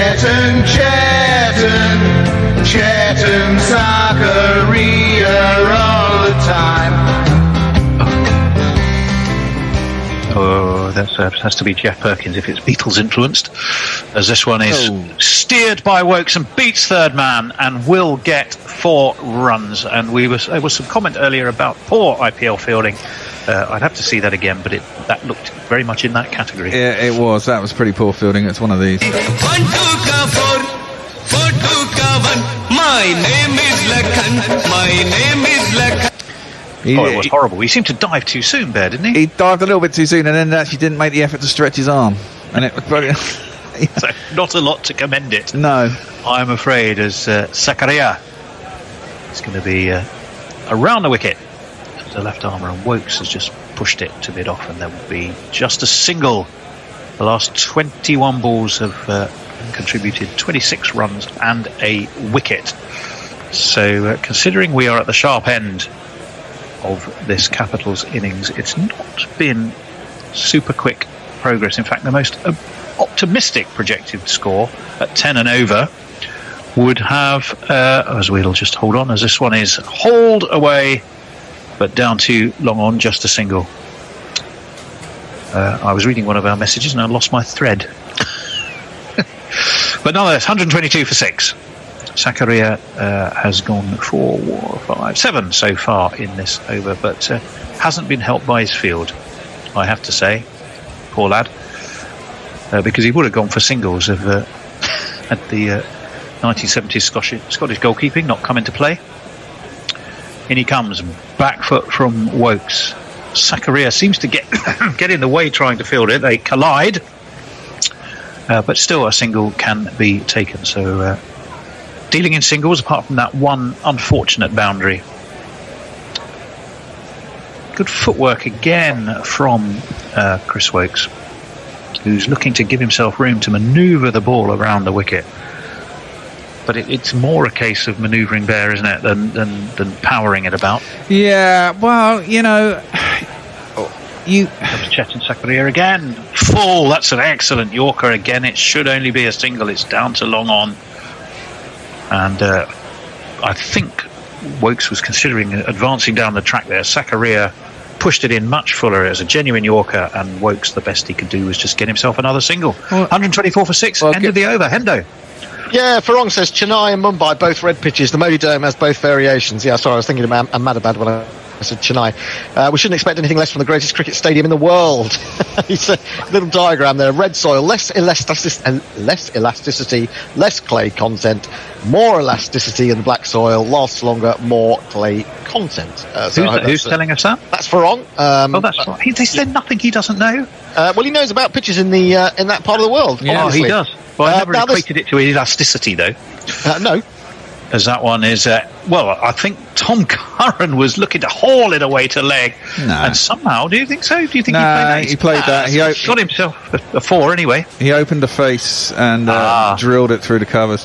That's a good shot. Yes, it was intentional. Now I see that angle. That'd be an extraordinarily good miss hit if he drilled it that hard. Yeah, well, it would. It was way through extra cover it went. I was going to say, I mean, you can't. The thing is, I guess these guys are 7 and 8, and you don't get to bat a lot in T20. And if you do, you're usually coming out for a thrash in the last, hopefully 12 balls. Very difficult. I was quite surprised I didn't bring Wokes in at 6. To be honest, I didn't know anything about Lalit Yadav, who's done okay, did okay. But and then Curran coming in above Wokes, I wasn't sure about that either. I don't think you'd get that in a Test match. Put it that way. No. I mean, they're both genuine all-rounders. They both can bat a bit, but I'd probably have Wokes. I'd say Wokes is a superior batsman in general to Tom Curran. Yeah. Answer to your question, Hendo, on the message, yeah, we can do that. Not a problem. As the fizz is in, and he's bowled Tom Curran, who was looking to work into leg. The fizz has taken the top of his off stump, and Tom Curran's flurry has flurried itself out, and he is heading back to the pavilion. Look at how good the ball this is. That's that disguised one. That's a brilliant slower ball. Yeah. He's played right over the top of it. All around it. He hides that so well in his hand. It's brilliant. Brilliant from Mustafizar. Talking of Mustafizar, I will bring you this tweet which made me laugh. From Ravi Nair. Said, it's been marvellous listening to Tony Bishop trying and failing to pronounce Mustafizar. We've had Mustafiz, Mustafa, Mustafa, Moustache, we wait with bated breath. There wasn't Moustache. Just call him the Fizz. Well, I think, maybe using a bit of journalistic license. I think he might have been using a bit of journalistic license there. It's Mustafizar. Yeah, it's not easy to say quickly, that's the point. Mustafizar. Just keep practicing, Tony. I find anything with more than 4 syllables quite difficult. I'm going to play this under your talking because it's a long jingle. Okay, I should get you to read some of the Crick Tracker messages for us then, Hendo. You won't, because I'm not on Crick Tracker, I'm afraid. I've got too many things up on my screen. I can't possibly have Crick Tracker up as well. It fails your 4-syllable test, therefore you can't receive it. Because this one's wide from the fizz, and Ashwin has just lofted it over backward point. 1 bounce, 4 runs. Super shot. What a start for Ravi. I beg your pardon. I think they'll be looking at 140. If they can get to 150 here, they'll be quite happy. They've got 9 balls left and they need 17 runs. That would have been 10 and over from where they were when we were talking about it a while ago. Well, they've got 8 off. Strike rate of 111 does our Ashwin. Well, they've got 4 wicket 4 so far this over. That's 8 with 3 balls to go, so they should be able to get 10 off this, and if they can get another boundary, they might be able to get 14, 15. Well, I said 140. I thought 140 was what they would be aiming for. If they get more than that, I think they'll be reasonably happy from where they were. Well, I would think so. Although you'd equally be happy if you were the Royals. Yep. As in comes the Fizz, as I shall just call him for now, and he beats a swing from Ashwin, who had stepped away outside leg, and beats the bat completely. Did a little bit of a jig on himself a dot ball on the crease, didn't he? It nearly, actually, to be fair, it nearly smacked the top of little stump. So much room had Ashwin given himself, and nearly swung himself off his feet into the process. There's another little cutter, just rolled his wrist. Yeah, through to Sanju Sampson. It went, but it could so easily have been a wicket. 132 for 7. 2 balls left of this 19th over as the Fizz is in, and a single will be run. Will they turn for 2? They will. Good running. They seem to roll very slowly out to extra cover. 2 fielders converged, but nonetheless they managed to turn what I thought was going to be 1 into 2. So excellent piece of play. Very elastic wrist he's got, isn't he? You're right, Hendo. He really kind of he hides that, doesn't he? And he uses so much wrist. But you can't really tell whether it's going to come out of the back of the hand or whether it's going to be the leg cutter or quite what it is. He holds it back. I mean, it just completely did Tom Curran. I mean, it was a delicious delivery. It was a reminder of Harmison getting Michael Clark in some respects. Yes. Well, it'll be the last ball of the Fizz's day, unless he does something wrong. No. He has done. I think he's speared that wide and signalled as such. And it's not the last ball of his day. It's one extra to the score for the Capitals. And, well, that wasn't really too clever. Well, on the basis that Ravi's suggesting you've called him Moustache, you could just call him the Tash. The Tash, instead of the Fizz. Instead of the Fizz, yeah. We call him the Tash. Or even the Fizzing Tash. The Fizzing Tash. Mr. Fizzer. I don't know. I do know how to say it. I'm not a name I've normally had a problem with, so I don't know why I might suddenly have one today, but there we go. As Mr. Fizzer is in, slapped by Ashwin down to long off. They will turn for 2. Ooh. And it is extremely close. The umpires will have a look. Who is that second umpire? Certainly not as was. It should have been Sundaram Ravi and Anil Chowdhury, but I think Chowdhury's been given as the third umpire. Oh, so yeah. It's a bit strange. Yeah. So there was a substitution that's definitely not on the scoreboard. We'll have a look at the run out. Gone by a country mile. Well, if I suppose a foot and a bit is a country mile. It is in this game. There is a wicket. It is in this game. It's as good as a mile. And the Woodstock outside has gone up. O-U-T the window. Go O-U-T the window. 'Cause O-U-T spells out. Isn't that what we're going to call wickets anyway in the future? Outs. So out it is.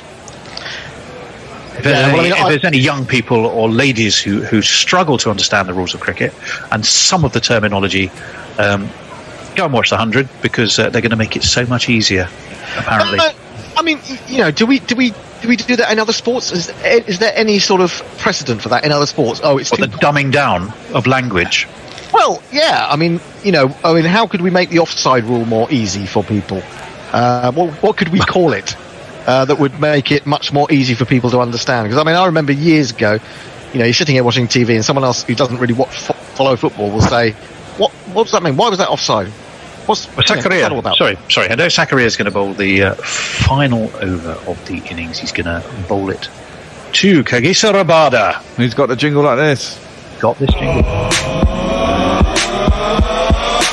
What's his name? He's a high roller, rock and roller, scariest, deadliest, killing this bowler. He can sink your oats like the Spanish Armada. No one faster, no one harder. What's his name? What's his name? Tell me, what's his name? KG.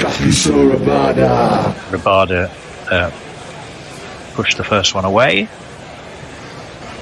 Just the second ball we're now looking at. No, that's the run out. The run out. Yes, I thought so. Yeah.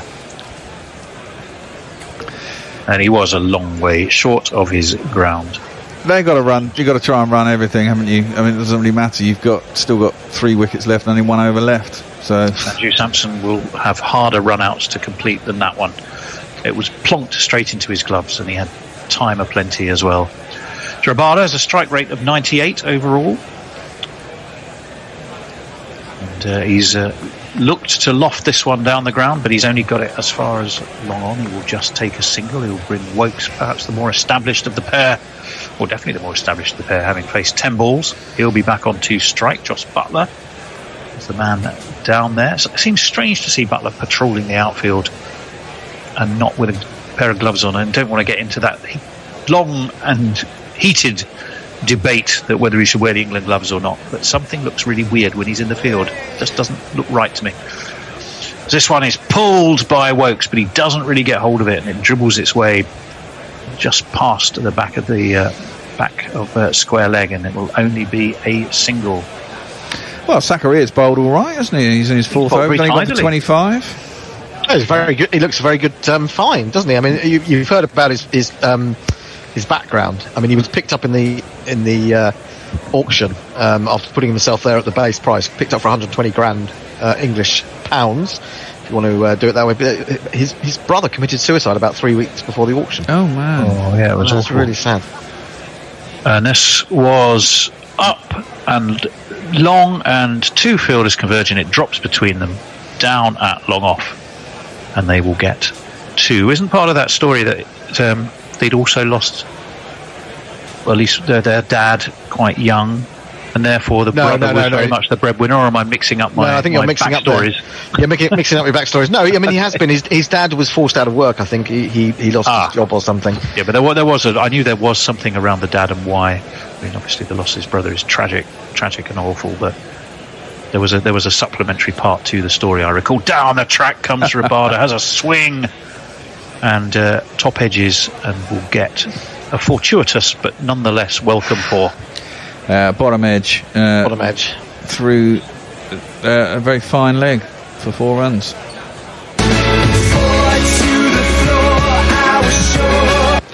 He was going to swing it somewhere. There was a lot of meat went into that particular effort. That's the way it goes. He seemed to quite enjoy it as well. It's all very good natured out there, which is good to see. 1 ball left, or at least there should be. Last time I suggested that for Mustafa Zur, he went and bowled a horrible wide. Let's hope Zakaria has something better. Down this, bunted away down the track, straight to long on. They are going to have to take 2, and they do. Sampson takes it, but this time there's no easy pickings for a run out. So the Delhi Capitals finish on 147 for 8, and that to me there seems somewhat below par, although it has been a slightly tacky wicket. Well, it has been, and to be honest, at one point I'd have thought that was a good score to get to. Pant was the only man who really got going out of the entire side, and everyone else has kind of chipped in. There's some good chipping in at the end to get them to that score, to be fair, because once Pant was out, you thought that maybe it could all go horribly wrong and they'd end up with about 120, maybe even 110, but they got themselves. Is it a competitive score? We'll have to wait. You don't know until the second team bats. But they lost too many early wickets to be able to put a lot of pressure on. I mean, they lost 4 wickets within about 8 overs, and their big hitters from the first game, Prithvi Shaw and Shikhar Dhawan, both didn't get many runs, and so they were always under pressure. They got a half decent bowling attack, though. Let's be honest. I mean, you got Nortje's not there, but you got Ashwin and Rabada. Sorry, batting. Yeah, that's right. Ashwin and Rabada. You've got Chris Wokes.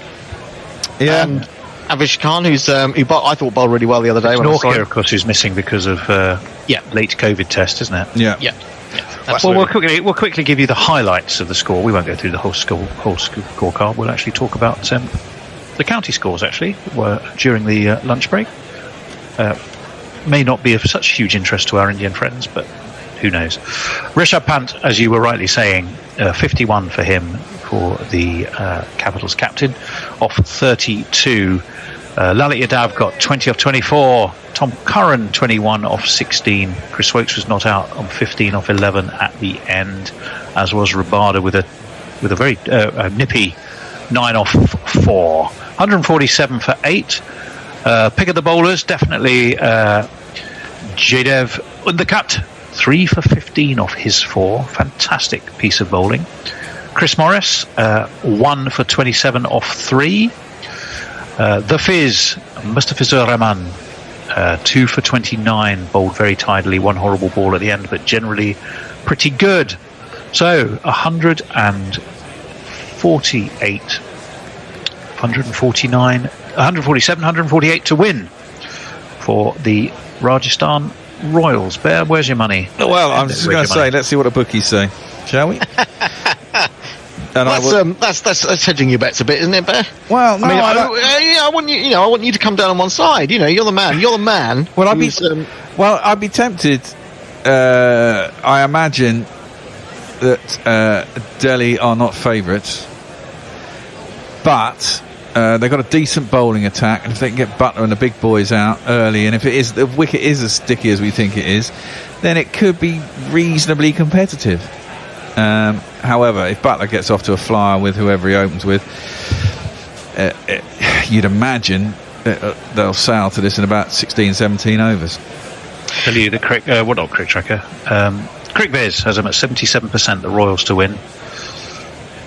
Obviously, they bend with the wind, as we know, do our friends at CricViz, but currently 77%.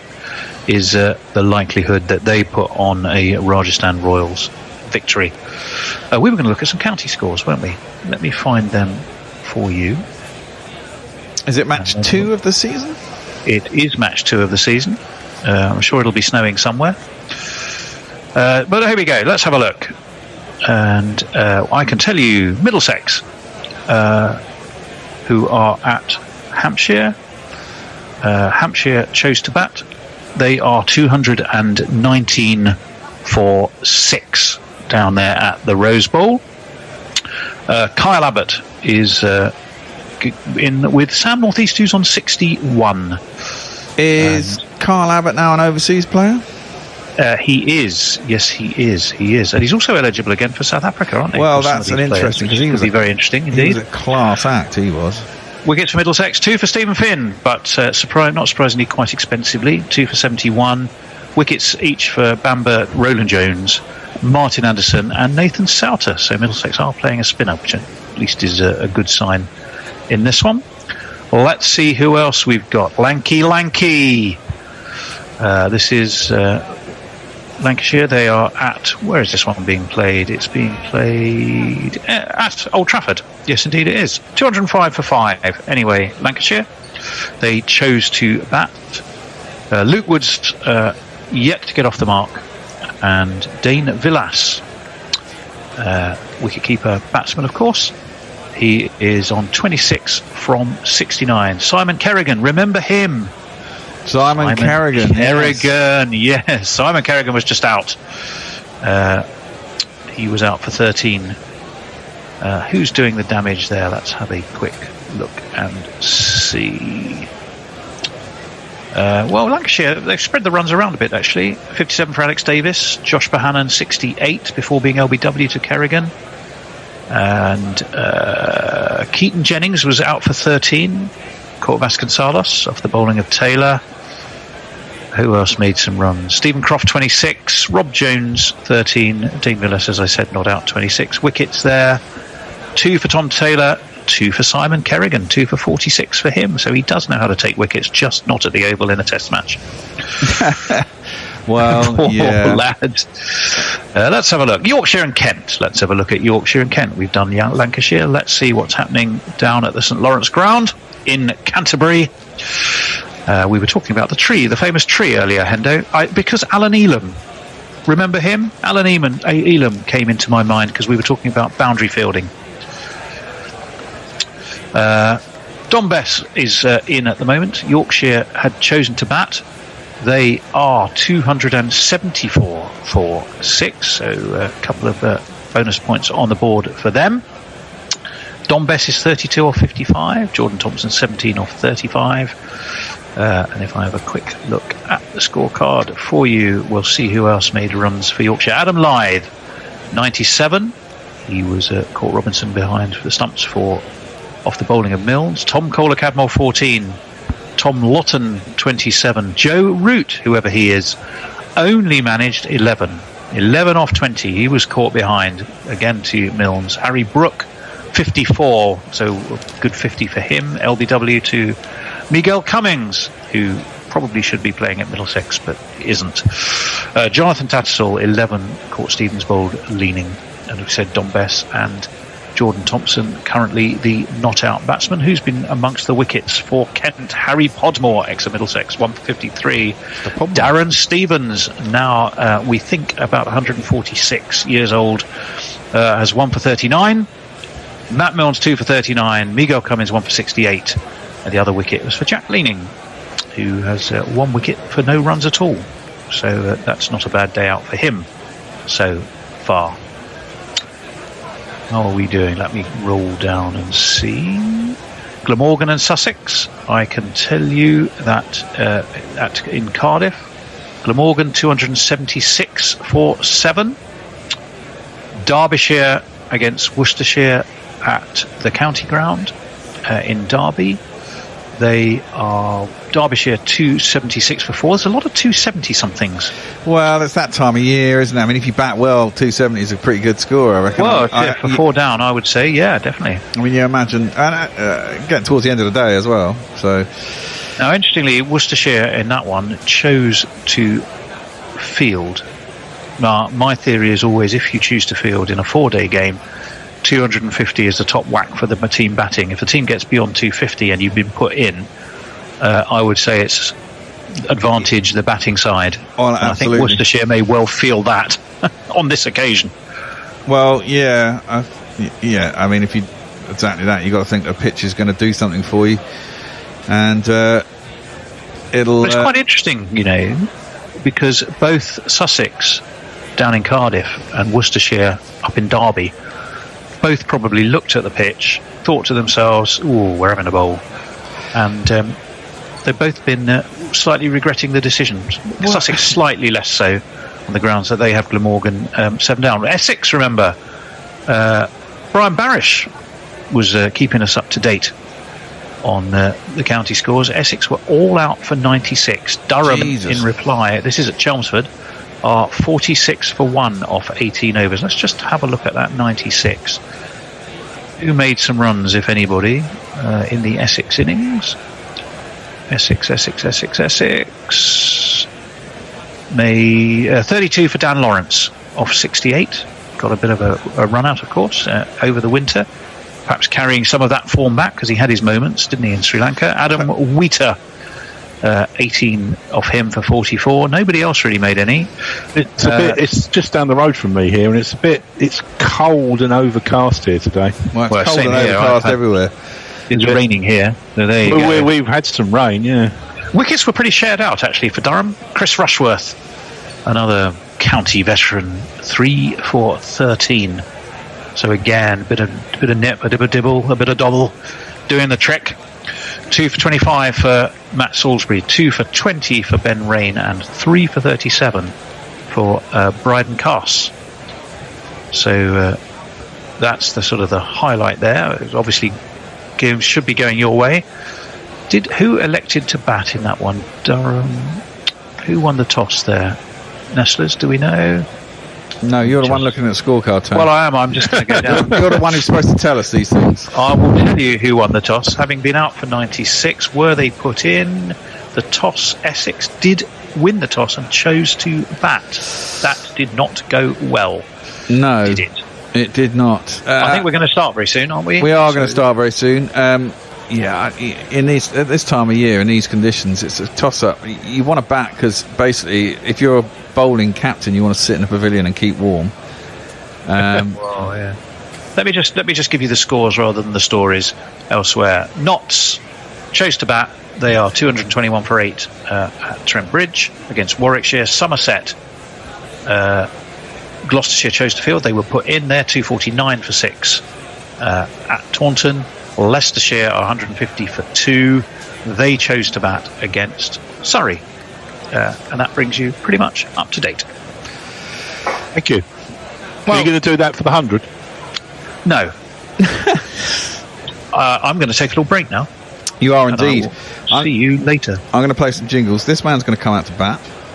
Prior ain't no loss, 'cause we found someone Sutler. Okay, he can't spell Joss, but he also can't spell Butler. Joss Butler. Just because he is Joss Butler. 1 S and 2 T's. Joss Butler. No, I presume I'm gonna put my colours to the mast and say this man should open. He's a high roller, rock and roller, scariest, deadliest, killing this bowler. He can sink your oats like the Spanish Armada. No one faster, no one harder. What's his name? What's his name? Help me, what's his name? KG. He should be opening. It could be Wokes, of course, in which case I'll play his jingle. I'm trying to figure out who is going to open the batting with Butler. I just saw him, but I couldn't figure out who it was. Sanju Samson comes in at 3, doesn't he? Who are they missing? They're missing Ben Stokes. There you go. It's him. Yeah, him. I can't see who that is. No, I can't. Come on, Jack, you're an IPL man. Who's opening? Where is Jack? He's there. He's right in front of you. Can you not see him? No, he's not on my. He's not on my screen. You see, that's the problem with PCs. They don't do the thing. They don't do what they're supposed to. He's right there in front of you. Jack? He's on mute though, because I can't hear him. No, he's not. No, so I'm not on mute. I turned my mic off to move things around. It's Josh Butler. Yeah, I know it's Josh Butler. Who's batting with Josh Butler? Oh, that's a pretty good question. Who? I've no idea. Is the answer? It's Manan Vora, according to the internet, but I can't tell you much about him, I'm afraid. No. I've got to see if I can find his jingle as well then, because he's not. Here he is. He's not on the first page, and I can't even find him in the second page. So, 1,024 runs, 51 matches. Oh, there he is. I found him. He has a jingle like this. Let's see what it sounds like. Man, you don't have to live on the breadline. Those days are over. You've got yourself an IPL contract. Oh, I quite like that. That's quite good. Well, I got it wrong. I presume the man I played the jingle for will bowl the second over then. But this man is going to bowl the first over. Christ, jingles.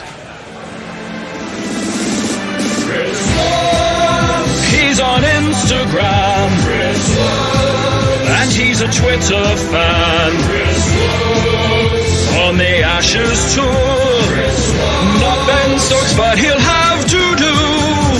The problem with jingles in this format is there's this squad of 25 players, so you've got to have them all in carts, because obviously they change the teams every game, and then they're just laid out randomly, and so until you get used to the names and where they are, you're just all the time. It's terrible. I believe I'm commentating, aren't I? Yeah, so Butler's going to face up. I've gone under the full of the first wicket for 29.5. And Wokes is going to come in to bowl to Butler. Goes away from him a little bit. It's too wide, doesn't bother to play it. It's a dot ball through to the keeper. There ain't no run. Where's your money, Jack? I think Rajasthan should have this. I think 148's seems low. The pitch has been a bit tacky, but 148 is still a pretty average score, isn't it? It is, considering what runs we've said have been scored on this wicket or this ground before anyway. But then the other day, the game we watched on Monday was only 150 odd, wasn't it, that didn't get scored. So left alone outside the off stump once more by Butler through to the keeper, and there's no run. Maybe he's Butler thinks this is a test match. Well, someone tell him. I guess you don't want to flash at a wide one. It is going away. There's a little bit of swing there. You could quite easily flash at that and get a little nick through to the keeper. What's the most leaves you do at the start of your innings in a T20, do you think? Well, sometimes you see a couple of overs go by and nothing happens. The problem is, if you then go and lose a wicket, it's quite easy to catch up 2 overs worth. Butler comes down a track towards Wokes. Doesn't quite get there, just prods it up to mid-on. They scoop through for a quick single, however. And so Vora will be on strike. We know very little about him. I think he's sort of one of those local players that's had, I just looked at his stats, kind of been okay, never been bad enough to not get a contract, but also never really lit it up. When people say there's a lot of anchor batters in the Indian player pool, he's the sort of player that we're talking about. Okay. Yeah, see, I thought Lalit was going to, when Rajasthan batted, I thought he was going to be, he started okay, but he actually ended up with a strike rate of less than 100, didn't he? And he kind of hung about. He did. Wokes in, short, wide, good bit of fielding at point. And they won't get it past him for a single. There's no one out in the outfield, obviously, but Shikhar Dhawan, it is. His hair's grown a bit. And there is no run. Nice. Lalit was quite highly tipped before the tournament to be one of the more explosive newer players into the IPL. Didn't necessarily show it today though, did he? No, sorry, that's Lalit. He looks a bit like Shikhar Dhawan. Actually, close up he doesn't, but from a little distance on the camera he did look a bit like Shikhar Dhawan. Vora is facing up to Wokes. There's a whole ring, the man out just behind, down at third man, just where that has been guided to aerially, but in a gap. And there is a man out deep mid wicket. The 2 players out. I think there's 5 in the ring on the offside, 2 on the leg. And we see he was getting a cap.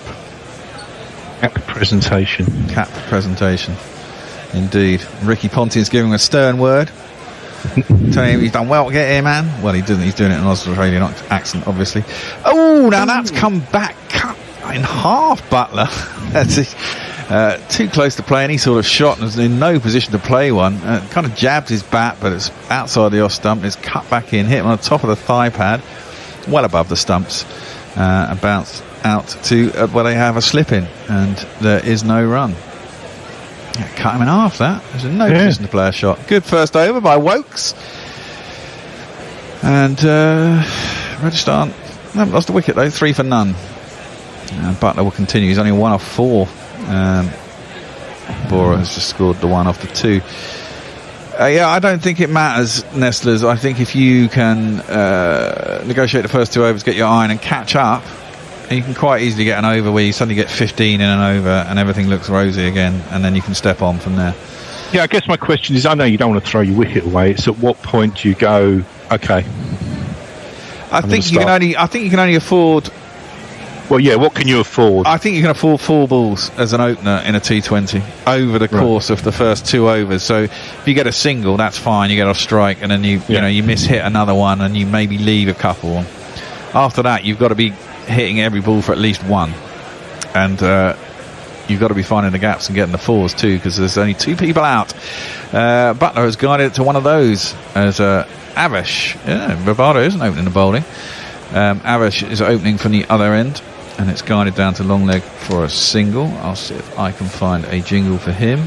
You're on social, Jack, by the way, aren't you? I am, yeah. I was waiting for an opportunity to go through some tweets. That's all right. And I wasn't exactly sure where to start, but I can get one in from messages now. Tony going through the county scores at the break reminds me very much of listening to tests on the Third Network in the 60s, says messages.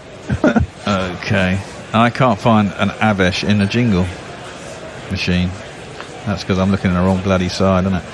It's all right. Fucking forgive me. He is in, and quite not particularly. Well, no, it's a decent ball. Good length outside off stump. A little bit of width. He couldn't pierce the offside, and it goes back to the point as no run. Go on. I'll just go back to Farong as well. Delhi failed to smack the ball over the boundary. Very un-Delhi-like, especially at Mumbai. But they did hit 24s out of a score of 147. 47 dots bowled by Rajasthan Royals. Farong with the stats again. And then Jay Grover. Chris Gale leaves like a motherfucker for the first 3 overs. And he's the best T20 batsman. Well, yeah, he's one player you would say. Vora gets a bit cramped for room. Up on his toes, trying to work it into the leg side off his pads. Doesn't get anything on it. There's an appeal from the bowler. It's not out. It's too high and there's no run. I found Avish's jingle. It goes a bit like this. Hello, my baby. Hello, my honey. Hello, Avish Khan. Bowl on the stumps, please. Bowl us some maiden, please. Okay. He's bowled 2 dot balls in his first over, and Vora is facing up to him now. 4th ball of the over. It's length outside off stump. Tries to swivel, pull it, Vora, but can only hit the man at mid wicket, and there is no run. 1 ball to come. It's a slow start. Yeah, Chris Gale is a classic, isn't he? I mean, he literally. But I guess someone like Chris Gale has earned A, that reputation, and B, he's done that his entire. Well, certainly the last 10 years in T20s. And he knows that he can hit it out of the park, but he has to be there to hit it out of the park. And I often think with Chris Gale, you see him at the beginning of tournaments, he gets a couple of big scores and then doesn't do a lot later on in the tournament for some reason. Kind of, he gets bored, probably. I don't know. Slower ball, I think. Last 5th ball of the over. Vora again tries to pull, but he was absolutely nowhere near that. No, it wasn't a slow ball. It looked like it was slightly slower, but it wasn't. No run. How old's Gale now? 40. Right. 41 this year. I don't know if he's got to 41 yet, but he is 40, yeah. He's become a rapper, isn't he? Has he? I think so. Has, yeah. I know Marlon Samuels has. He does some filthy stuff. Oh God, yeah, it's awful, isn't it? Yeah, all gangster type stuff. Last ball of the over from Avesh, and it's a bit leg sidey. He doesn't get the most of it. There's Vora. Might have only been a leg bite. No, I think he must have gotten inside the edge onto his pad. No, it was a leg bite. It's pad down to the man short on a 45 on the leg side. And there will just be a leg bye after last ball, 5 for none after 2. Couple of tweets then. So Chris with South African flag in his name. Delhi keeping Rabada out of the attack just to ruin Bears underbet. Is that a question? I think there's a question. I think possibly, yeah. I was kind of hoping he would be open to bowling and he'd knock a couple of people over and I'd get my bet in, but there you go.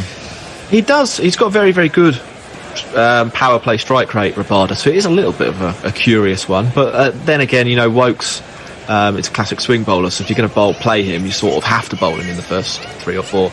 Warren's got a question for you, Nestlers. He wants your thoughts on the new stadium at Wimbledon. Apparently, there's supposed to be some low-cost housing there. Slower ball, swinging away from Vora, who can't get anything on it. And there's another dot ball. He's wasting balls here. He's got 1 off 8. Unless he does something, he might as well get out anyway. I replied to that tweet by saying that the committee at the All England Lawn Tennis and Croquet Club probably have never heard of low-cost housing. Yeah, very true. I thought you meant the football stadium for a minute there. Yeah, no, I heard it's 8,500 seater, isn't it? They're going to build. Wide, full, driven, sweetly made up for it. Vora finally gets one out the middle of the bat, races away to the cover boundary, and the first one of these of the innings. It's Nissan She. It's Nissan She. That was actually quite a poor ball by Wokes. Don't know what he was trying there, but it was full and it was wide, and it's being invited to be slapped out there. I don't know how many people have been to Wimbledon who listen to us, but they bought the golf club across the road. That's where this new stadium's going.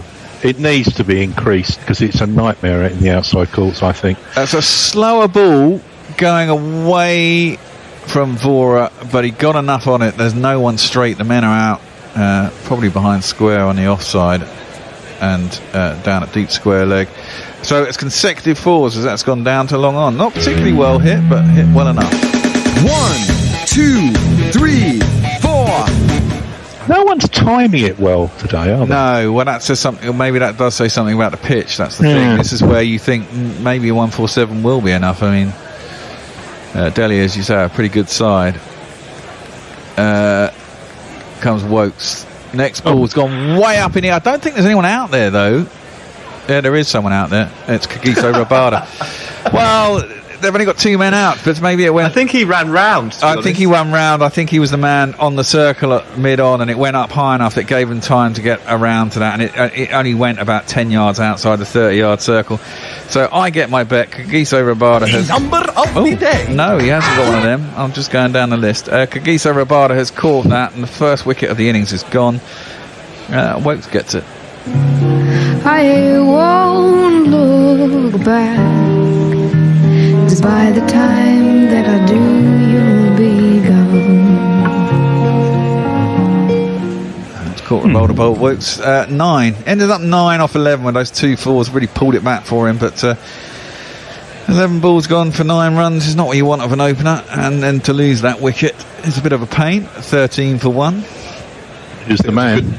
Good demonstration of why nobody had heard of him before. Well, yeah, very much so. So here is the man. He scored a ton in the last game. He is the skipper, of course, and I can't find his jingle either. For fuck's sake, there it is. We got to the ground around 9, and by then, Sandra Sampson had begun to shine.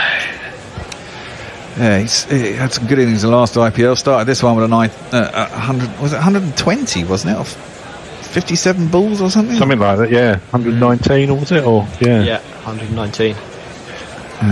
Pretty impressive. But you're interested to see if he's got. Is this wicket sticky as we think it is? Whether someone like Sampson's going to struggle as well. Well, yeah, indeed. here comes Wokes. He's up to the crease. Bowls at Butler, who can, on the back foot, force it out to cover, and there is no run. I was just going to say, so does that change the odds? No, Delhi is still 11-4. Interesting. If another wicket goes down, I might be tempted to bet on it, and certainly if it was Butler, I think this could be. I think against all the odds, I'm in for a second game that could be quite close. Yeah, long way to go. Yeah, true. There is only 13 on the board. Oh, is that out? I think that is out. That's a great catch. That's an absolute stunning ball by Wokes, and Butler has gone. That one nipped back sharply off the seam. It was quite wide. Butler did that thing where he came down the wicket. He was trying to shovel it into, or work it into the leg side. It cut him in half and caught the inside edge of the bat. Great catch by Pant behind the stumps too, diving to his left. And suddenly 2 wickets fall in quick succession, and things are getting interesting.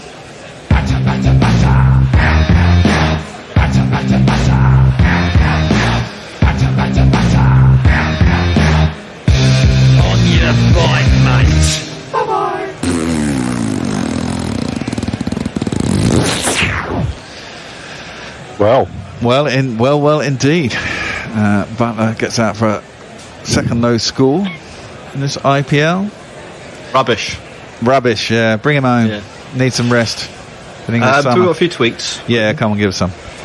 Jersey Oak has tweeted a picture of, I think, someone from Mad Maxville asking when is Stoinis going to bowl. Farong saying, my main gripe with the IPL is that certain players, and that's a euphemism for Pakistani players, I think, are not considered. It is a pity that Babar Azam isn't out there. My rant for the evening. Probably true, to be honest. Jay Grover, oh Lord, I didn't want to know about Samuel's and Gale's rap career. Now I have to look at. Well, yeah, you should look there. It's brilliant stuff. Dwayne Bravo as well. Is fantastic, and AB de Villiers, great cover artist. Point you in that not a rapper. No. It's like Candle in the Wind type stuff. He did a Christian rock song once. Yeah, I can imagine that. Yeah, and in Afrikaans, it was absolutely dreadful. Well, we are going to have KG now. I'm not going to play him again, even though I love it. He's going to come in to bowl to Sampson, the informed man, and guess what he does? First ball, he just whips that out through cow corner, all along the deck to the boundary for one of these.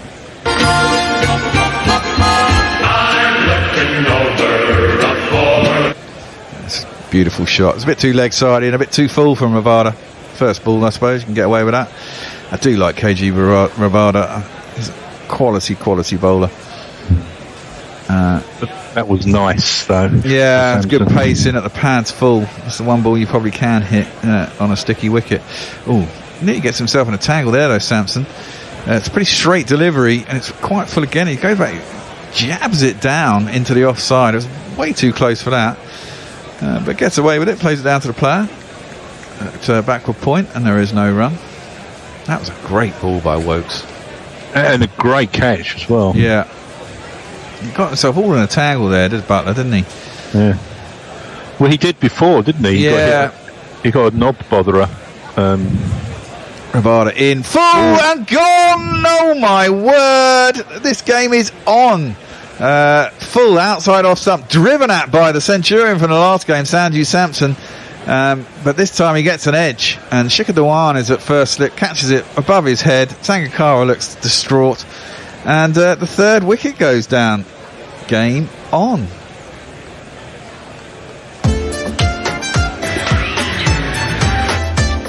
Go OUT the window, go OUT the window, go OUT the window, 'cause OUT spells out.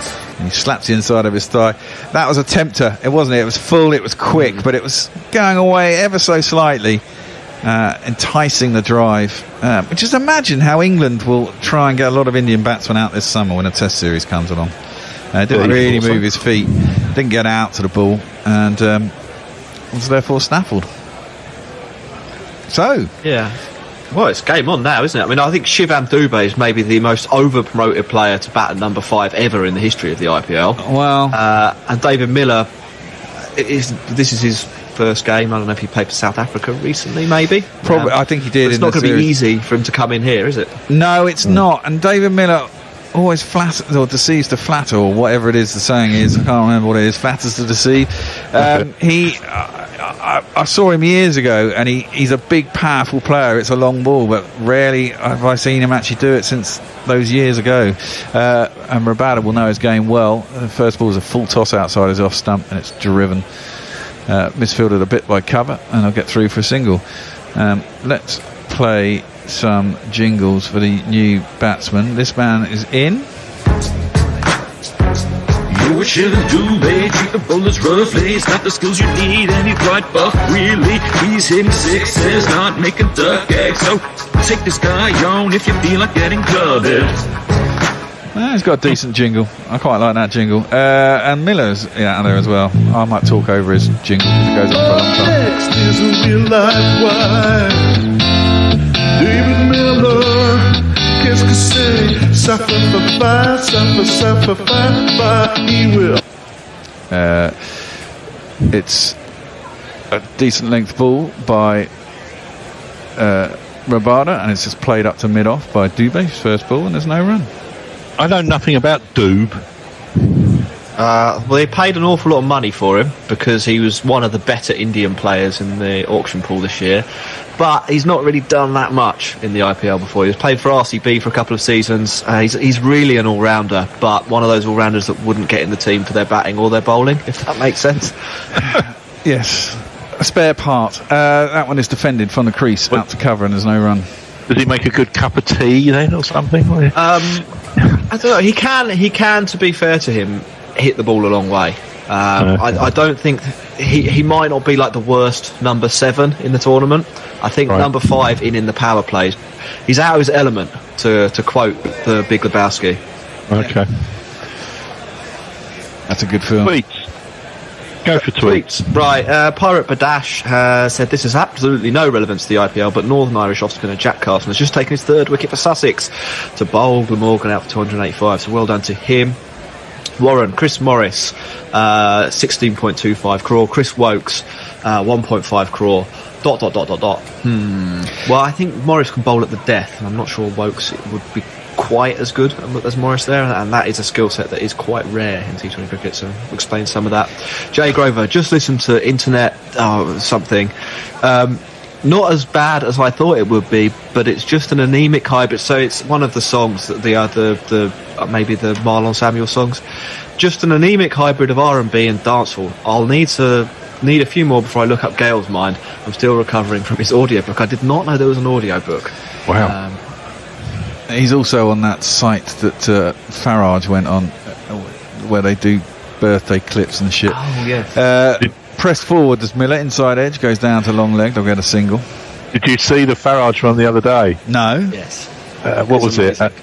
What is it, Jack? What was the word? Hugh Janus. Yeah, happy birthday to Hugh Janus. And he didn't realise, and he did it. Oh, for crying out loud. Happy birthday to Hugh Janus. Hugh Janus. Brilliant. Well, that just goes to show people who followed him, fucking idiots. Anyway. Mike Hunt. Yeah, well, they should have done that. I'm sure they can go away with it. 19 for 3 Rajasthan. And Butler's already back in the hutch. And we're left with Dubé and Miller. I'd be tempted to bet on DC from here. Here comes Wokes. He's up to the crease, bowls, and it's clipped into the leg side by Dubé. There is a mid-wicket, and there is no run. I imagine they're favourites now. They are. Well, no, it's 11 to 10 on both. It's evens, pretty much. The bookies can't call it. Well, I think from what we've seen, they probably are favourites, aren't they? Well, I'd have said I'd go for DC from here. I mean, there's not a lot left, is there, for DC, really? If Dubé's coming in at 5. Who have you got after him? I suppose you've got Stoinis has still got to come out. He can hit a long ball, but he's got to carry you pretty much a lot of the way there. If none of these two get any runs. Dubé drives quite sweetly, but can't beat Rabada, who's at mid-off. Got through for a single, though. Went down like a wardrobe. Mike Hunt, apparently, was the groundsman at Lord's for He was. Many years. Yeah, he was, yeah. But always insisted on being called Michael. Well, there's a good reason for that. Yeah. One would have thought. Michael Hunt, that's quite easy to not mistake. Yeah, because I suppose at Lord's you'd get called out over the tannoy system. Yeah. Get that wrong, there'll be trouble, wouldn't there? Prodded at by Miller. Beats his outside edge, goes through the pan, and there's no run. We'll have a change at the end of this over. I was just thinking about the dynamics between like the senior players who play against each other in test matches when they're teammates in these matches, because you become pals, don't you? Like Pants and Wokes, and then I think that adds actually to the international cricket. I think that's what I liked about the India series, England-India series. A lot of players played in the IPL, and you could see, whilst there was good competition, and obviously there was a couple of rants out there by Kohli and Stokes as well, I think those got over very quickly, and there is decent camaraderie on the field. And you always do play hard, driven by Miller back to the bowl, and there's no one. You do play hard against people and you'll be giving them a load of stick, but I think the stick can be taken in a more friendly vein. It's a bit more banter-like, and because in the past they never played with each other, did they? India, Australia, and England, and players never. No, but some of them would have played. I mean, players always used to come over to county cricket, didn't they? Even going back to a lot of West Indian players like Viv and stuff. I mean, both of them and Viv were really good friends because they played at Somerset for years, and Joel Garner and stuff. Clipped out nicely by Miller to deep mid wicket. Last ball of Wokes' third over. He's got 2 for 13. It's good bowling, much like Unicat at the start of the innings for Delhi. That ends that over. Jack's going to take us through the next 5 overs. I'm staying here. Tony's going to come and join us. Nestle will be back later. I'll see you later on. Just go through a few tweets while we're waiting for Tony. Leah says, as someone who's been annoyed for years with all this wind toss, back yourself to chase any target up to field first in a limited overs game, I'm absolutely loving this. Jay Grover, De Villiers' songs were truly dreadful, although depressingly competent. If you deceive to flatter, you screwed up in your Boolean logic gates. Good. Jay Grover, Jack's accent is getting a bit wide, boy. Mint. Leave it at. Nah. You're not morphing into bear, are you? Anyway, here is Rabada, and that's just dropped down into the offside by Miller, who won't get a run. I come from Crawley, which is a little bit wide, boy, I suppose. I live in Peckham, which traditionally was wide, boy. Yeah, very much so. Only Fools and Horses territory. Yeah. Now it's quite hipster. Well, it is. I used to live in Nunhead myself. Oh yeah. I moved out of there 12 years ago. Rabada, and that's smashed back down to the ground by Miller. Beautiful straight drive past the diving mid-off fielder for 4 runs. There's not one boy for me. I must have 2 or 3. I need 4. Paid back a bit of that, taken the cost per run down a bit. Yeah, that's a lovely shot. It was. As I said, he's. I've seen him bat very nicely, but not for a very long time.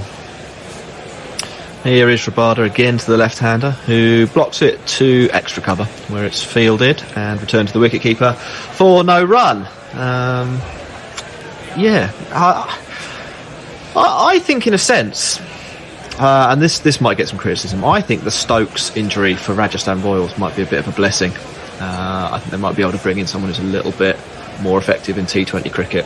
Whether that's Miller or perhaps Liam Livingstone is up for debate, but I'm not sure Stokes is all he's cracked up to be in this format. As Rabada comes in, and that's a full toss driven by Miller. Really should have scored more than 0 off that, but a nice piece of fielding by Stoinis at short cover. He nearly drove it to be caught, didn't he? And it was a full toss. It was out there to be hit, as you said, and it bounced just before him. Now, Stoinis is a man who I don't really rate his bowling as much as his batting. No, I'd agree with that, definitely. I think he's a bit too easy to hit. I mean, he's got variation, but his stop ball is just too slow. Yeah, as Rabada comes in, that's wide of off stump, and I think Miller will feel like he should have tucked into that one as well in the power play, but it comes off the bottom of the bat, just bounces to point where it's fielded, and again there will be no run. Just doesn't seem that maybe it is the pitch here, Jack, because both sides of with the exception of Pant, no one has really timed the ball at all. I think that's a possibility.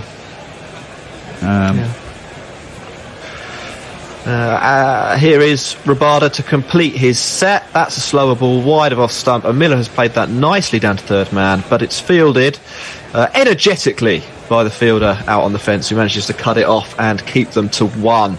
That's the end of the over. It's 26 for 3. Well, Delhi Capitals are on top here, I think, Tony, aren't they? Do you want to... they are. Although Rajasthan Royals, I think, were at 71% last time I looked on Tracker. Crick Viz, I beg your pardon.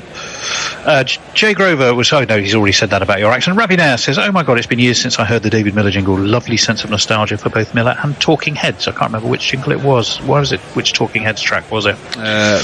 Qu'est-ce que c'est, Psycho Killer or whatever it is. Oh, Psycho Killer. Qu'est-ce que c'est? Chris Gale, Six Machine. It's quite interesting, says Jay Grover. Jersey Oak says, wasn't he called Mickey Hunt? Yes, he was. You are quite right. Messi Jez says, no Bear, Stoinis is due to bowl now, not bat. He's already got out for a dark. I know Farong that. says, Stoinis can't bat. He might bowl soon, though. Bear, he plays for Delhi, and apparently Farong did go to school with a Michael Hunt, who was ginger, by all accounts. Well, by Farong's account, specifically. I know that, but my point is I don't really rate him as a bowler, Stoinis. We're going to see Ravi Ashwin. He is into the attack, immediately spearing one into the pads of David Miller. This is a classic match-up move from Delhi Capitals, bringing the off-spinner on when there are two left-handers at the crease. After the power play this time, after he took a little bit of punishment in the 5th over of the last game, he bowled in. As you can see again, Ashwin. That's blocked into the offside for another dot ball. Yeah, he could really strangle things here, Ravi, if they bowled him 4 overs on the trot here. I suspect that might be the plan. No, that would be my plan. Miller does score a run to the 3rd ball of the over. Again, a little bit leg side from Ashwin, and Miller's able to get his bat through, knock it down too long on for the easy single. The required rate climbing up towards 9 now. In old cricket, that would be pretty tough. And on this wicket, I think it might be quite tough as well. I think it is. Yeah, the umpire's flapping his arms around, so we're going to have a short pause here. Are they changing field positions, or is the umpire just... I don't know. He's just getting himself in the game. Anyway, Ashwin's ready, and he comes, and that's turned round the corner by Shivam Dubey for a single. He moves to 2 from 5 balls. Rajasthan Royals 28 for 3. Got some hitting to come. Parag, Tuatia, Chris Morris. It's not over. It's not over, yeah, but you don't want those hitters coming in too early, really, do you? That's the thing. Exactly, Bear. As Ashwin in again, that's dabbed into the leg side by Miller. It's pitch, didn't quite make it out to the boundary fielders. They've managed to scuttle through for 2. It looked like it could be close. I was nervous for the batter, but they've made it easily in the end, haven't they, there? Yeah, they have. I mean, the thing is, Tony, if you have someone, I don't know, coming in who's a finisher and have to come in and at 6 over, early. Yeah. Sometimes they can get in their shell and then they can't get out of it and things like that. You want them to be able to do what they need to do at the time they're required to do. Latter career MS Dhoni. Yeah. Ashwin with his slightly rounder-armed delivery there, but Miller is equal to it, and knocks it down to long on for a single. He'll keep the strike into the 8th over of the game. It looks like it might be Tom Curran there. That was Tom Curran, yes, wearing his headband. Looking like Jay Grover. Correct. Yeah, Jay Grover says, fucking messing. I've just Googled Chris Gale rap and seen Chris Gale versus AB de Villiers rap battle. I'm proper listening to this. I'll report back. So that would be quite... So we're looking forward to hearing that, the report, rather than the battle, I think. Knuckle is on StatWatch saying Kagiso Rabada, despite being the leading wicket taker in IPL 2020, only took 2 wickets in 23 power play overs and took 18.1 overs across 14 games to take his first. This year, Question mark. 3 balls. Yep, quite a difference. Jay Grover does report back. Good Lord, AB de Villiers versus Chris Gale rap battle is possibly the most Indian thing I've ever seen. Anyway, Avesh is back into the attack, and he's wide off stump, and Miller's carved that away behind point, and it will run over the fielder. Tom Curran did a lot of good work to get to the ball, and then sort of chipped himself on the rope. So that's got away for 4 runs. It's a terrible fielding.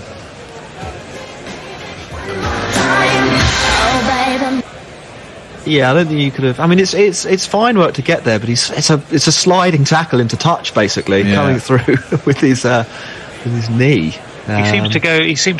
His body positioning seemed to be all awry, didn't it? Avesh in again. That's dug in towards Miller's waist. He flicks it around the corner for a single. I don't think that's in the textbook, is it? That from Tom Curran, and I'm not sure about the camo headband either. No, he looks a bit stupid. You do wonder sometimes what Indian thinking is on some of the players around the world, and why some people don't get picked and some people do. I mean, was Tom Curran sort of base price, 100 grand, something like that? No, he was 5 crore, which is about 500 grand there. Really? Yeah. Avesh in, that's an outside edge into the floor and fielded at slip, actually by Shikhar Dhawan, sort of wide third slip. There will be no run. Yeah, it was a curious one, that pickup, because Tom Curran was released by whoever he was with the year before. I don't think he bowled that well. I think it might be because he's been on the TV a lot. That's the speculation.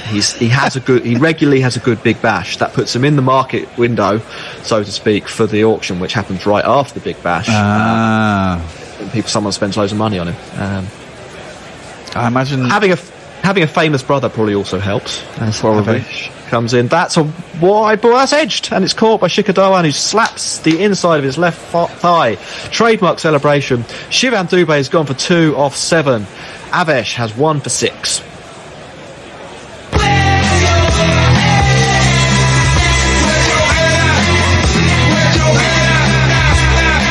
Well, your summation that he might be the worst number 5 looks quite true. Well, that was 2 almost identical deliveries, 2 almost identical shots. The first one he played into the ground, but it still went to slip, which is why I went, ooh, at the time. And the second one did go legitimately to slip. So he's played 2 shots, and they were both chockers. You wonder if sometimes they give some of these players who they think might have been quite good, they give them the first 2, 3, 4 games, if they're lucky, to try and get a start in the IPL. If they fail, that's it, bench for the rest of the season. Yeah, possibly. I think the problem for Rajasthan Royals is that they just haven't got enough good Indian players to fill an 11. There's a young guy, Yasvani Jaiswal, who could come in at the top of the order, but he is like 19 years old. He had a good under-18s World Cup a few years ago, about 18 months ago. So he could be a potential switch. But apart from that, they're really scraping the barrel. Some poor recruitment over the last few years. Do they have to recruit from their local area if they're from around Rajasthan? You can just pick any Indian player. No, you can just go anyone from the auction. Which is, some of the teams get a little bit of stick for that. I think Chennai this year have got no players from Chennai, for example. As Avesh comes in for the 5th ball of his over, Rian Parag on strike, and he blocks that to point. And he sounds a bit like this. Rian Parag, he comes from Assam. Oh, he looks like a baby 'cause he's 17, like every teen in history. Got to be Mog, isn't it? Yeah, of course it is. I thought it probably was. That was good. He's facing up here to the last ball of the over. It's a bouncer, and he tries to guide it over the wicketkeeper, but misses. He looks a bit frustrated with himself that he didn't get a touch on that, but I think he'd have been out, possibly, if he had. Anyway, Tony, yes. What have we got? Indeed. Well, I'll finish Jay Grover's thought. He's saying it's the most Indian thing he'd ever seen. This is a rap battle by a South African and a Jamaican in India. So Warren says, no room for white boys in London, in the London and environs anymore, unless the All England Lawn Tennis Club and Croquet Club have gone all R for Daly. Leah says, Ashes bowling, so come on, RR batsmen, back up, get browned out. Messi Jez says there was a Michael Hunt who was CEO of Perth City Council for some years. Not popular with his staff. His nickname was simply rhyming, brackets as in slang. I like that. We're going to have some more Ashwin. He's in a little short and knocked into the leg side by David Miller for a very easy single. As a Stu, keep us fully up to date of the activities of Perth City Council, because I'm sure the world wants to know. A bit like sort of in my head I see Parks and Recreation, only a sort of Australian version. Very much so. Rian Parag has gone helmetless. Yay! Bareheaded. There's a lot of noise around Rian Parag. I think we'll see him develop into someone who could potentially be quite special. And I think he might fancy Ravi Ashwin. This is the sort of bowler that he does target a little bit. Well, first of all, he has a big swing, carves that into the offside, but it will only be a single to the sweeper on the cover boundary. Have either of you two seen much of Parag? I haven't, but that first shot he had quick wrists. He broke them pretty quick. That's quite a nice shot. I shall reserve judgment until I've seen a bit more of him, but he certainly bowled all right. It seems like he was the only fielder for Delhi who could actually field. Ashwin again to Miller, who blocks it back to him, and that'll be a dot ball. Yeah, he fielded well. Great direct hit. Good covers bat down thing on the fence. Ashwin once more. Miller down the track, doesn't get there, turns it into the leg side. Quite well played in the end for a single. He will move to 19 off 21. These two are going to have to think about doing something soon, though. It's starting to get into dangerous territory vis-a-vis the run rate. Well, exactly. As soon as you get 10 and over and you lost 4 wickets, you're relying basically on these two and probably the next batsman to get the bulk of the runs. Yeah, exactly. Here is Ashwin. That is knocked down the ground by Parag. An easy single. He's looking pretty comfortable against Ashwin. As the score moves to 40, the big 4-0. And Ashwin, at the end of his run-up, looking to complete an economical second over. Just the 4 off it so far. Miller on strike, and he is content to pick up a 5th run from the over. That was quite a round up. Does say the IPL has taught me to play under pressure. That's one of those sort of in-depth quotes. This is young Rian Parag. Oh, yeah. Asked for his obviously considerable and deep thoughts. That was what he offered forth to the Rajasthan Royals website. Anyway, didn't he get 25 off 9 balls in the last match, something like that? And he had one very spectacular innings last year with Tawatia in the UAE, where everything seemed to be going for 6. He's quite young, so been a bit inconsistent around that. But I think there's enough. He got 25 off 11 balls. Good enough. I'll take that. Yeah, that's the kind of thing that you want. But again, I imagine that was further down the innings when it was required in the last sort of 4 or 5 overs, where it doesn't really matter if you're out as long as you get, a run rate of 180 to 200. If you get 20 off 10 balls, that's good. The next guy gets that, that's fine. That's what you're there to do. But when you've got to go from so far out, it's a lot harder because mistakes will come. And you'll always offer a chance unless you're having one of the days of your lifetime situation. Yeah, it's very rare. Warren said, "Did Tom Curran spill his pint?" I don't know what that was apropos of. Leah says the name of the one celebration is the Thigh 5. Jay Grover says sad news. The new Chris Gayle song is being released with the IPL, so I can't get it for free. Can't be asked to search further. So I'll listen to our Marlon Spoonhead, which I assume is about smack. Jay Grover says, my word, Marlon Samuels. Marlon Samuels has done loads. Varong says, dad joke time, why not? I lost my job at the bank on the first day. A woman asked me to check her balance, so I pushed her over. Oh, Jesus. Very Tommy Cooper. Very Tommy Cooper, but very funny. Richard Milne says, love the jingles. Can I suggest 2 more? Okay, we're always open, and as I'm sure our the thing is, you have to send them in, Richard. You have to do them. Or he says the ball's going over the roof. He's hit a monster to monster by the automatic, and it's a dot ball. It's a dot ball. It's a dot ball. It's a dot ball to place your hands by Reef two fine beat combos with whom I have literally no knowledge whatsoever. I know both those songs, and probably tell by the way I read it. I know both of those, and they will work. Well, there we go, brilliant. Question is, one of our men have to do it. Warren simply says Aldi's. I don't know if there's some discussion about cut price supermarkets, but Aldi's is what he says. Don't know why. Leah says Australian politics are already a bit like Parks and Rec.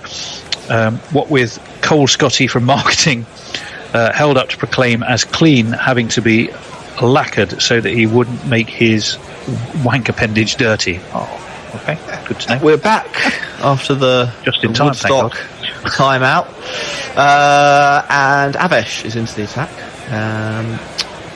Immediately drops my shot, turned around the corner by Miller, who picks up a single. The required rate, which we were talking about a couple of minutes ago, 9.78, which, when you're 4 wickets down and going nowhere fast, looks pretty ominous. It looks pretty daunting. That's at least a 4 and over. Yep, off one definitely. ball, and then everything else has got to go for at least a single, and it gets you 9, doesn't it? So you need. There aren't that many 2s about in T20 cricket. So there aren't that many 6s about in this match either. No, I think we've had a single 6 going into this, the 30th over. Parag goes for one, but I think he's just skied this. Yes, he has 2 short cover. Shikhar Dhawan, thigh 5. He's taken the catch. That's 3 Avesh catches. has a second wicket. 42 for 5. This is turning into a bear match. Fuck off! Just fuck off!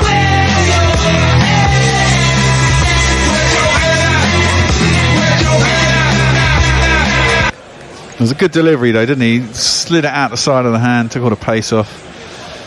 Yeah, 42 for 5, good lord.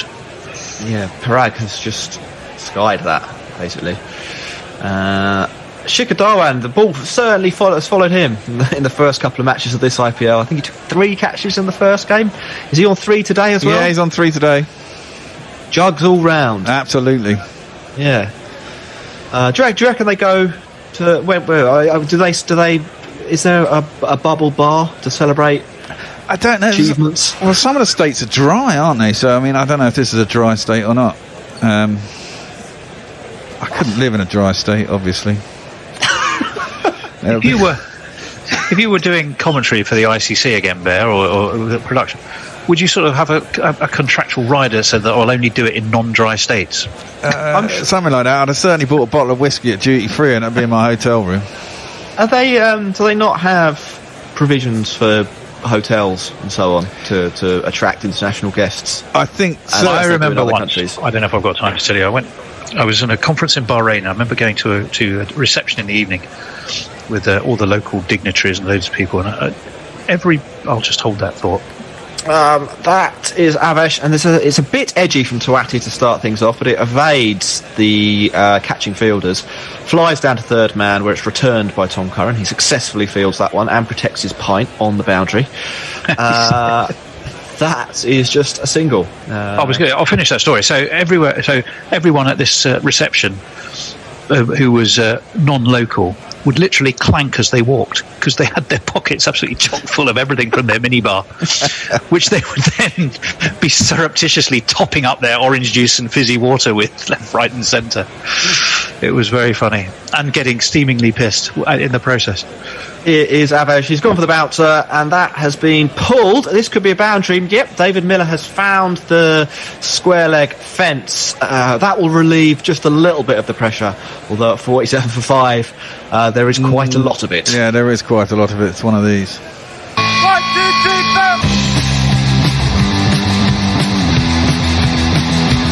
3, 4. Not timed perfectly, but certainly got enough on it.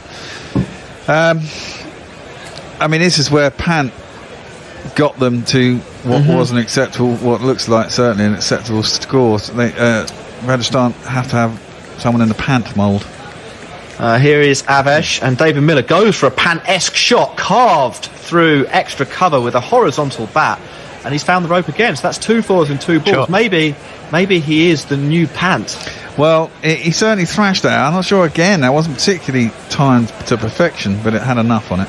1, 2 ka 4, 4 2 ka 1. My name is Lakhan. My name is Lakhan. And he's certainly a man who can hit a long ball, is David Miller. And he does have good timing. And he should have his eye in now, but it certainly doesn't look like the easiest pitch to score on. No.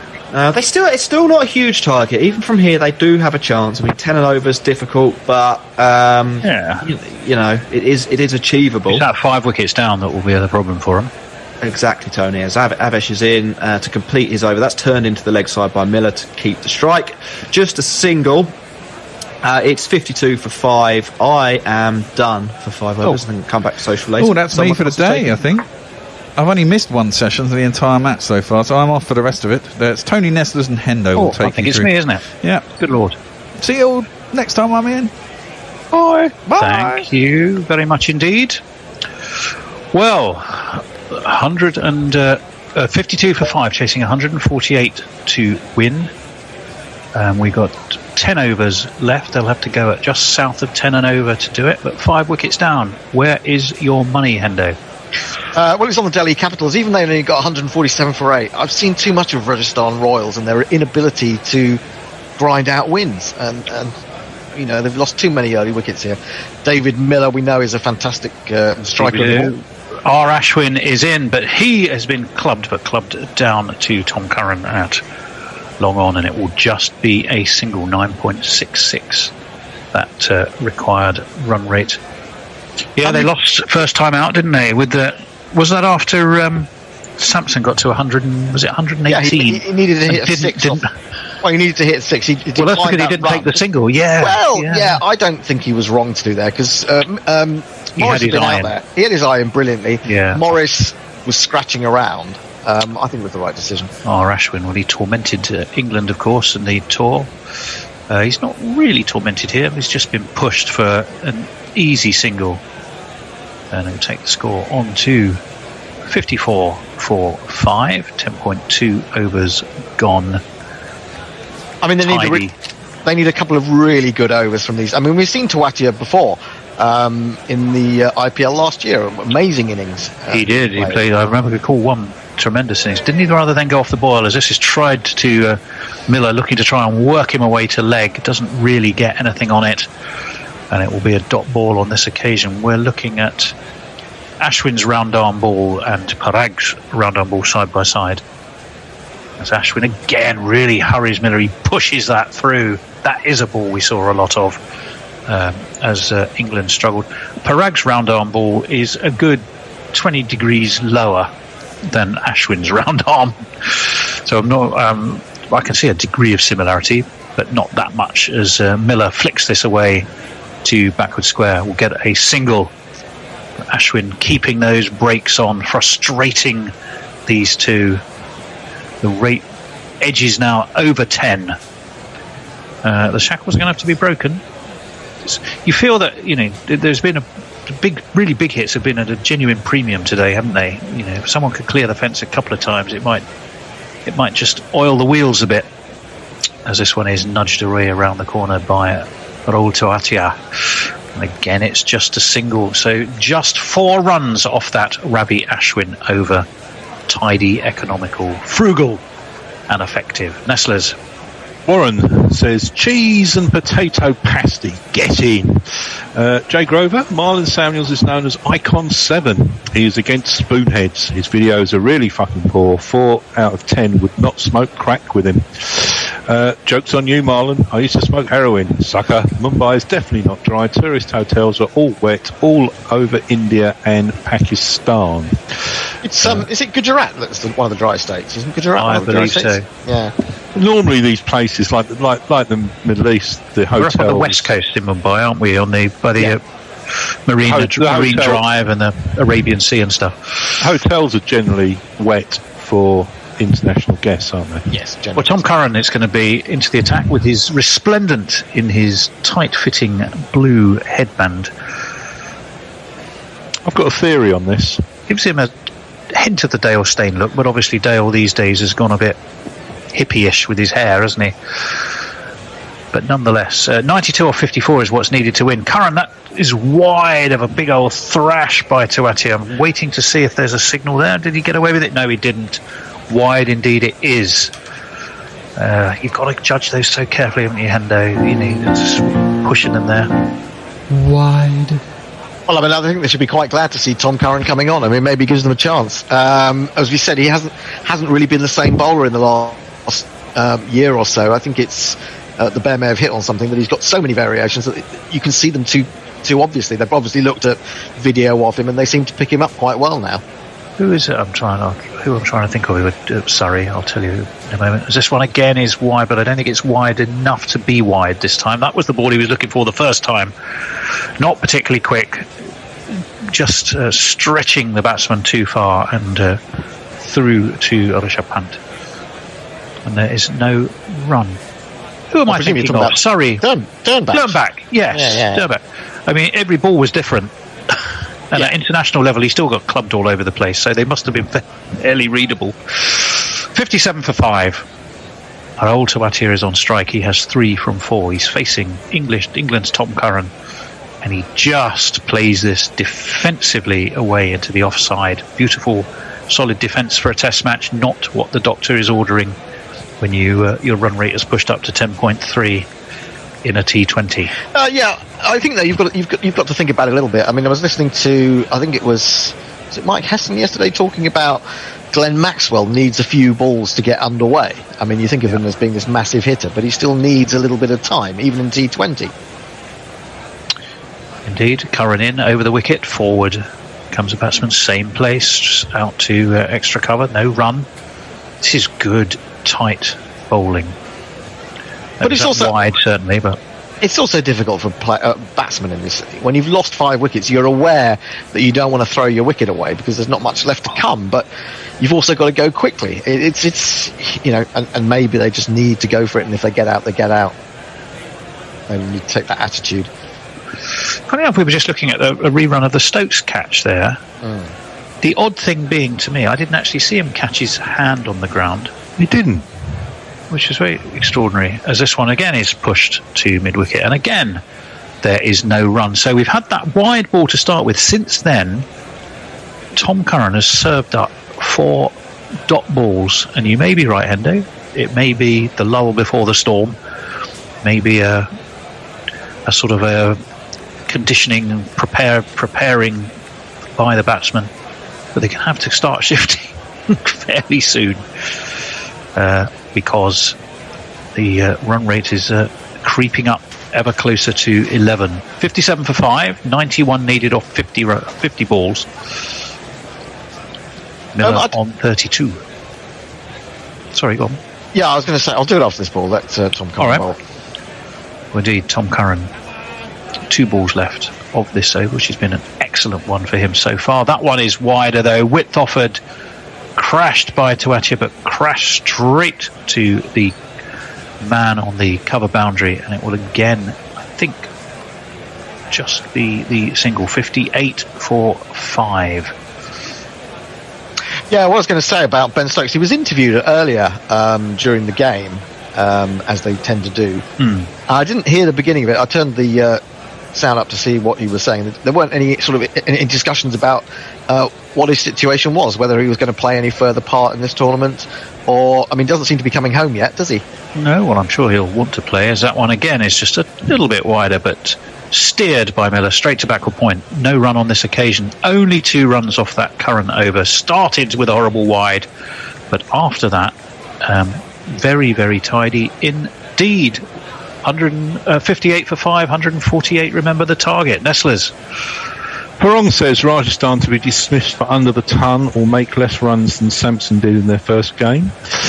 Leah says, fun fact, fatal car accidents in dry counties in the southern US are significantly higher than the federal average, as the hicks drive long distances to buy booze, get drunk and then kill someone on the way home. Jay Grover says, all hail the new pant. The new pant. Okay. Ryan 001, did any of his work pay off for the players? I don't know quite who that is about. It's one of those conversations. I mean, I think there was a conversation between you and was it Warren? And all we were getting was, as the tweet readers, was just weird things like names of supermarkets and types of food. Yeah, but my name was in that conversation. Bryony's just sent that to us. Ah, okay. There's no conversation that I can see. Now, Marcus Stoinis is going to be into the attack, so the Bear has already registered himself as not in the Stoinis bowling fan club. And It's pulled immediately by Tuatia, but pulled down to deep square leg, and only a single Chris Wokes patrolling that square leg area. Gives us a chance to have another look at that gorgeously shiny, immaculate, fairly bog standard SUV under the name of Safari. And there it is. All the side wants is a Marcus Stoinis. He's the solution, and all the side wants is a Marcus Stoinis. Yeah. Bum, bum, bum, bum. 59 for 5. Pulled again, David Miller this time. This time it will go all the way. Too short. Marcus Stoinis, not quick enough, too short. Smacked away for 4 runs.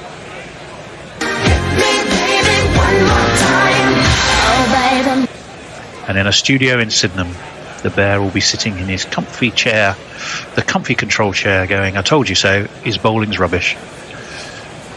And that was definitely too. He did nearly clean up the square leg umpire, though, who had to be very quick on his feet. He should have got a hand to that. Not lose, at least one leg or anything that was in between them, given the height that the ball went past him. Looked to me as if it was going to be a cock botherer for a while. Well, that's I was finding a nice way of saying that. Don't bother. Don't bother. No need. Stoinis in. Fuller this time. Driven away through mid-off. And it's 4 more. Stoinis is bowling pants, to be honest.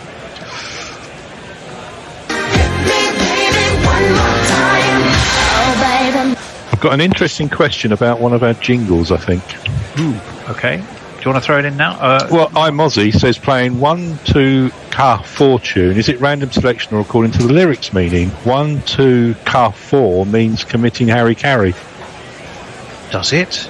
Well, that's a piece of in-depth analysis on that jingle I never would have known. So you learn something every day.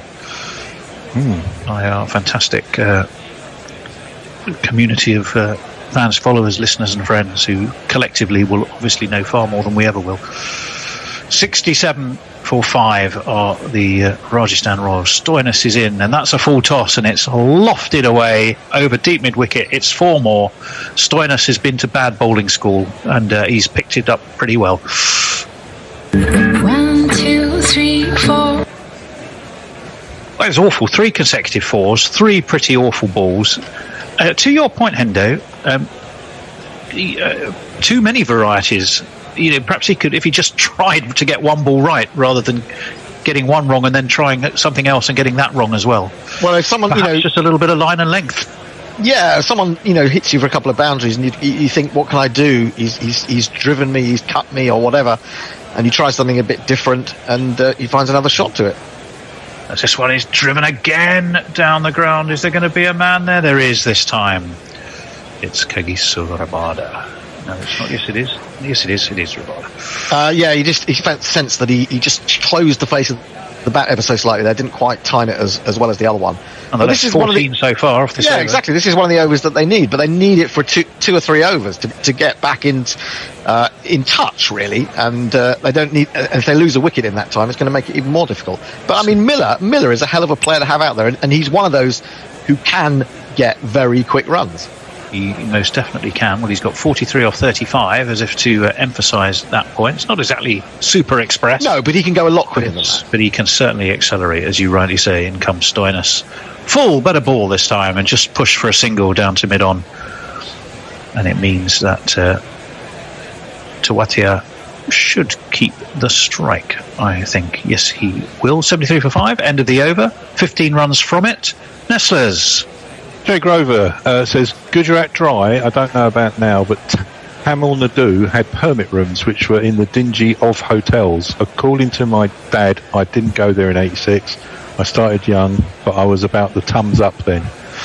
Sometimes, Jay, your tweets are difficult to understand. That's like all of the right words in totally the wrong order to make an actually coherent sentence. But well, he then says, I think Lear is the only person to get the video drone reference there. Okay. I don't know. Dolph Lundgren bowling at last, says Jersey Oak. Dolph Lundgren, okay. Is there something about Marcus Stoinis that makes you not like him? I mean, he seems a very likeable fellow to me. Oh, really? Why would people think that about him? Who? I don't know. I sense that there's a sort of element that maybe it's because he's just too much of a bits and pieces player. But he can be an incredibly destructive batsman, can't he? Well, it's going to be Tom Curran with his blue headband, and that one hurries to Atia, who swings, misses, and it dribbles away into the offside. But they will get themselves a single, so they're going to need to take those ones, twos, and turn the ones into twos, and still find the boundary. 10.71 the required rate at the moment. The fledgling, admittedly, IPL table has the Rajasthan Royals currently sitting bottom. That's the Fair Play Award. Oh, is it? That's what it says at the top there, Tony, yeah. PTM Fair Play Award. Okay. Well, they must be near the bottom, having lost their first game. Specsavers is open again, by the way. Indeed, who said that? That one's short and wide and cut, but cut straight down to the extra cover boundary, and there's a man down there, so it will just be a single. 75 for 5, 73 or 40 needed. I know that for a fact because they haven't stopped bloody emailing me. How do you win since points? COVID? How do you win the Fair Play Award? What do you actually have to do? It's basically a Thanks for Coming award, isn't it? Uphold the spirit of cricket. But could you then therefore win the IPL and the Fair Play Award? Well, yeah. Yeah, you could. Of course you could. Okay. If you're nice. Yeah. Well, it's good. I mean, nice guys, I'm happy when nice guys win. This one is hit high. One bounce over long off and 4 runs. That went like a tracer bullet. I don't know how they judge it. I mean, what's the criteria? What's the criteria for being top of the fair play? Do you give people runs or say, oh no, that was out, I'm walking?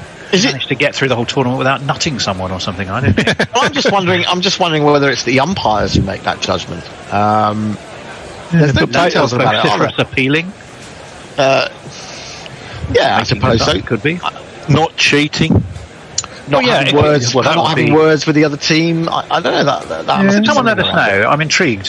What do you think constitutes the award, other than just fair play? This one is cut by Tuatia, but again down to Chris Wokes, who is patrolling that extra cover boundary, and there will just be a single. 38 this partnership of 27. The Royals did need it. Don't think he fully got hold of that because no one has jarred his hand a bit. No one's got fully hold of anything all day, hardly. No, you're right, Nestless. Not seen anything that's really kind of made me go, ooh. It's all been a bit bits and pieces. A ring of 3 in the ring on the offside and 2 in the deep, 1 at third man. 3 in the ring. 1 at deep cover.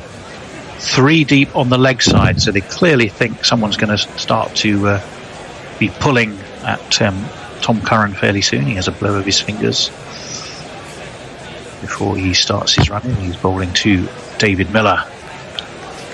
Over the wicket, Miller does pull it away to leg, and it will prove to be prudent and effective that they do have those 3 men deep, because it will restrict them to a single. Tony, I have the details. I will give you them at the end of the this is a Fair Play Award? Yeah. Fantastic. Thank you for that. Good. I'm intrigued. Managed not to shoot anyone.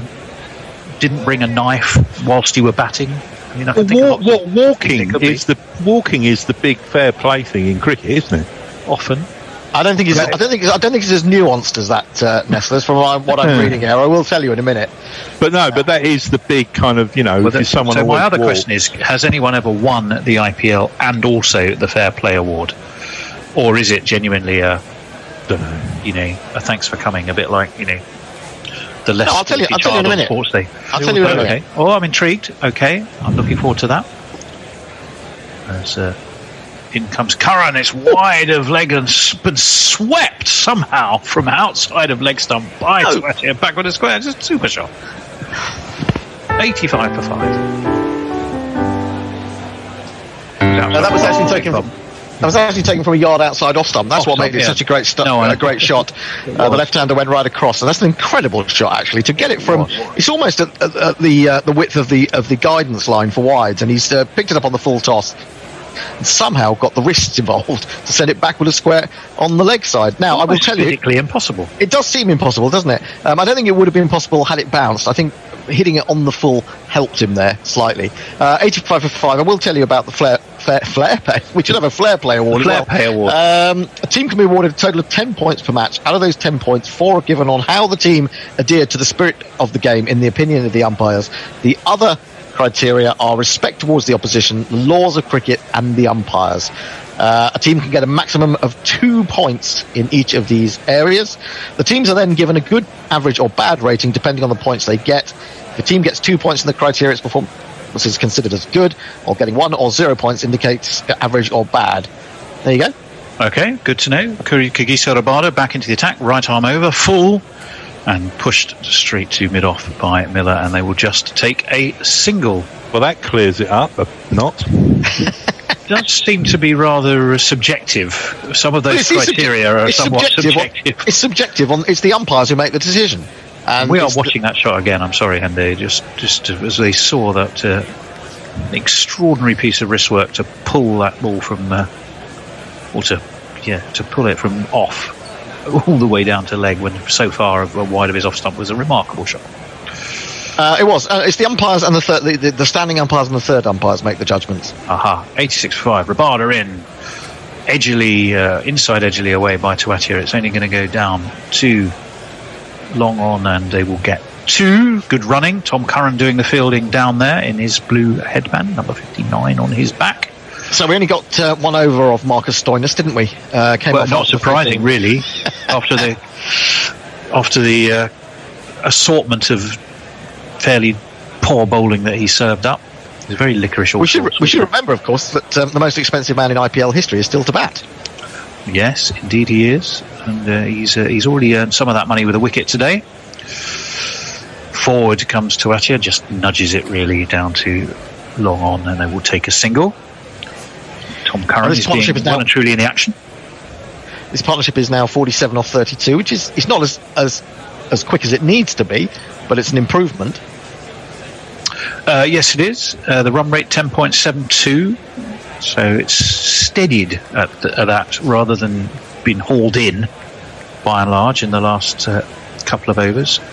Marcus Stoinis obviously a contributor to helping them move things along, as this one is nicely turned away by Miller, but down to square leg. Chris Wokes fielding just a single. 47 off 33 this partnership, so they are moving things along. If they can keep doing that for the next couple of overs and reach the boundary 2 or 3 times, they will still very much be in the game. I think 49 not out. He's nearly on the verge of his 50 is David Miller.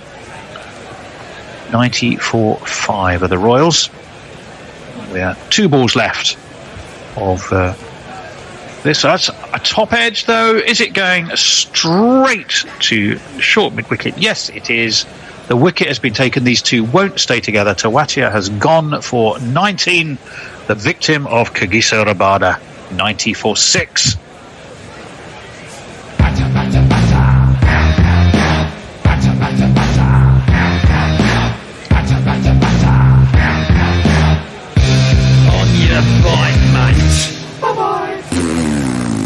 Rahul Lalit took the wicket.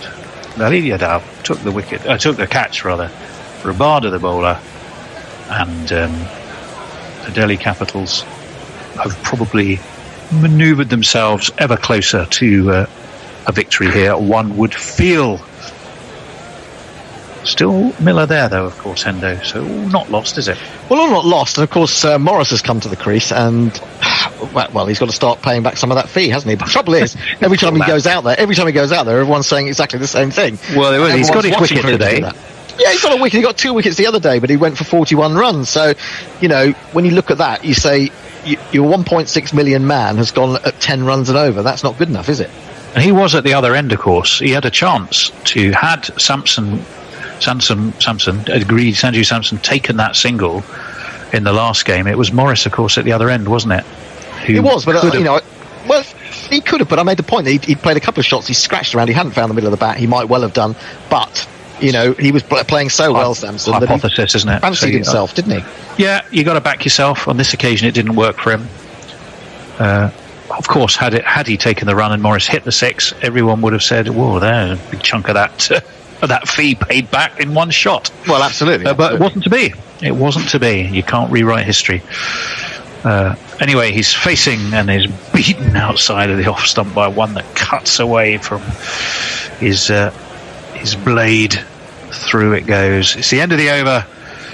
Only 5 runs off it and a wicket. The Capitals are feeling the warmth of impending victory, I feel. Yes, indeed. And that's me for now. That's you for now. It's time for me to take over. Jack's coming back. The Bear is slipping into his other role of... what are you going to be, Bear? What do you think? He's going. He's just going. He's just going. Well, you stay there, Nestor, till he comes back. I don't know what Shall I clean up on some tweets while we're... Yeah, go ahead. Bapping.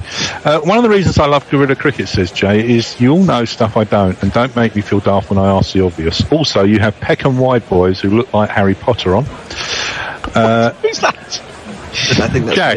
I didn't know you lived in Peckham. Tamil Nadu, where my aunt and 2G lived. I wasn't a big drinker in 86, so drank the Indian version of Coke. Thumbs up. If my dad wanted a beer, he had to sneak into hotel basement. When I lived in India 10 years later, it was all open apart from election days. Avish Khan starts a new over, bowls wide of the off stump. Miller aims a slightly cross-batted drive at that, and it doesn't time it, goes straight to extra cover. There is no run. They need, 57 or 29? Miller has gone to 50. Did they take a run there? I didn't think they did. How has he gone to 50? Or has someone just realised that they left a run off Miller's account? That's very strange. Very strange indeed. Jack, the next tweet is Jay about teapots. Well, come on. My rotor says it's you 3. I don't know. Sorry. Yeah, you're right. Sorry, Bear. Yeah, you're right. No, I wasn't looking at my rotor. I just got it in my head that you were. I think they did take a run there, didn't they? Oh, let's see. We'll see in a minute. That's very strange. Well, he's got 50. So. He's got 50, yes, absolutely. Yeah. In the grand scheme of life, really doesn't matter, does it? What does matter, though, Nestor? That's the question. In the grand scheme of life? In the grand scheme of life. I don't know. Dope guns and fucking in the streets, as someone once said. I don't know who it was. Was it The Clash? No, it was someone in the 60s in America. I can't remember. One of the radicals. Oh, what, Jim Morrison? No, one of the political kind of, radical Oh, right, people. sorry, I thought it was a song. No. Nixon. Nixon, was it? Okay. They did take a run. So Chris Morris is facing, and he's going to get a run himself as he pushes this off the back foot into the covers. And Rajasthan Royals are going to move on to 92 for 6. Morris has 1. Miller has 50. I think all Nixon said was there'll be no whitewash in the White House, didn't he? Yes, something like that. Well, he wasn't lying, was he? As we all know. Yeah, I'm just looking at that last wicket.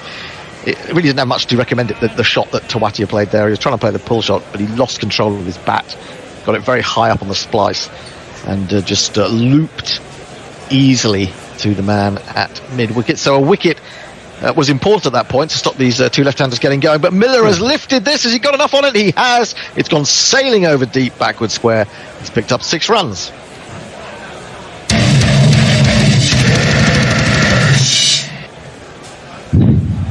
Well done, Bear. Very good indeed. That's the first 6 of the day. That is the first 6 of the day. It's extraordinary. Yeah. An IPL game, and you've waited until, the 18th, 17th, 18th over of the second innings to see a 6.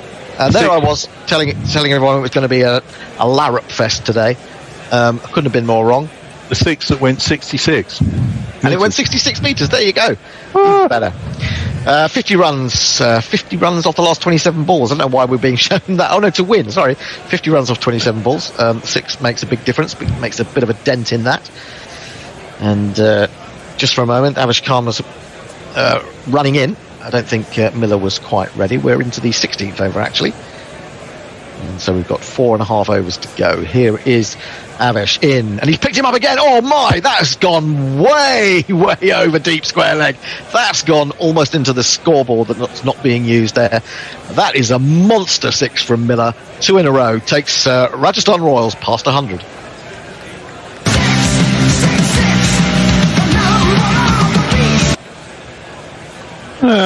Sometimes you can just tell in the responses of the fielders or the bowler, and just for a moment, Shikhar Dhawan just standing there with his arms folded as if to say, "Ooh, I don't like the look of this." David Miller, if he gets going as he has, could be very dangerous indeed. And Rishabh Pant's gone up to talk to his bowler, put his arm around him. But wow, that was an absolute monster, huge pickup. Exalted, it says on the screen, whatever that means. We're going to bow down to it and pray to that particular 6, I think, at some point. Anyway, so consecutive 6s, which really gets them going. 14 from the first 4 balls of this over, and 44 off 26 required. Maybe we're going to get a thriller after all. Here is Avish Khan again in bowls. He's driven him high. Has he got enough on it? I'm not sure that he has. He's going to be caught at long on, and that is the end of David Miller. Avish Khan has come back, taken his wicket, and that surely is the end for the Rajasthan Royals. 104 for 7.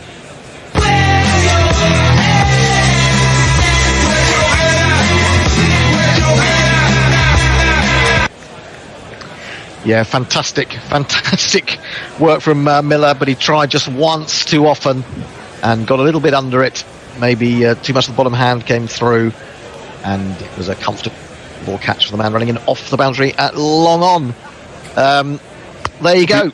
Probably felt it's all down to me. I've got to go for this, and that's kind of what can happen, isn't it? Indeed. Lalit takes the catch, second catch for him. And Miller goes for 62, very nice 62, very good 62, just was getting warmed up, wasn't he, from 43 balls. And we're going to have a strategic timeout. Have we got any tweets? We've got a few, actually. Jay Grover is talking about drinking with the local police out of teapots. He calls you a sweet summer child, Nestlers. Leah says, what about comparing Stoinis to a Swedish chemist that bonked Grace Jones and was in William Gibson scripted movies with Takeshi Kitano, Keanu Reeves, Ice-T, Udo Kier, Henry Rollins? Makes you think we don't like him. Yes, good tweet. I think I might have read that one wrong.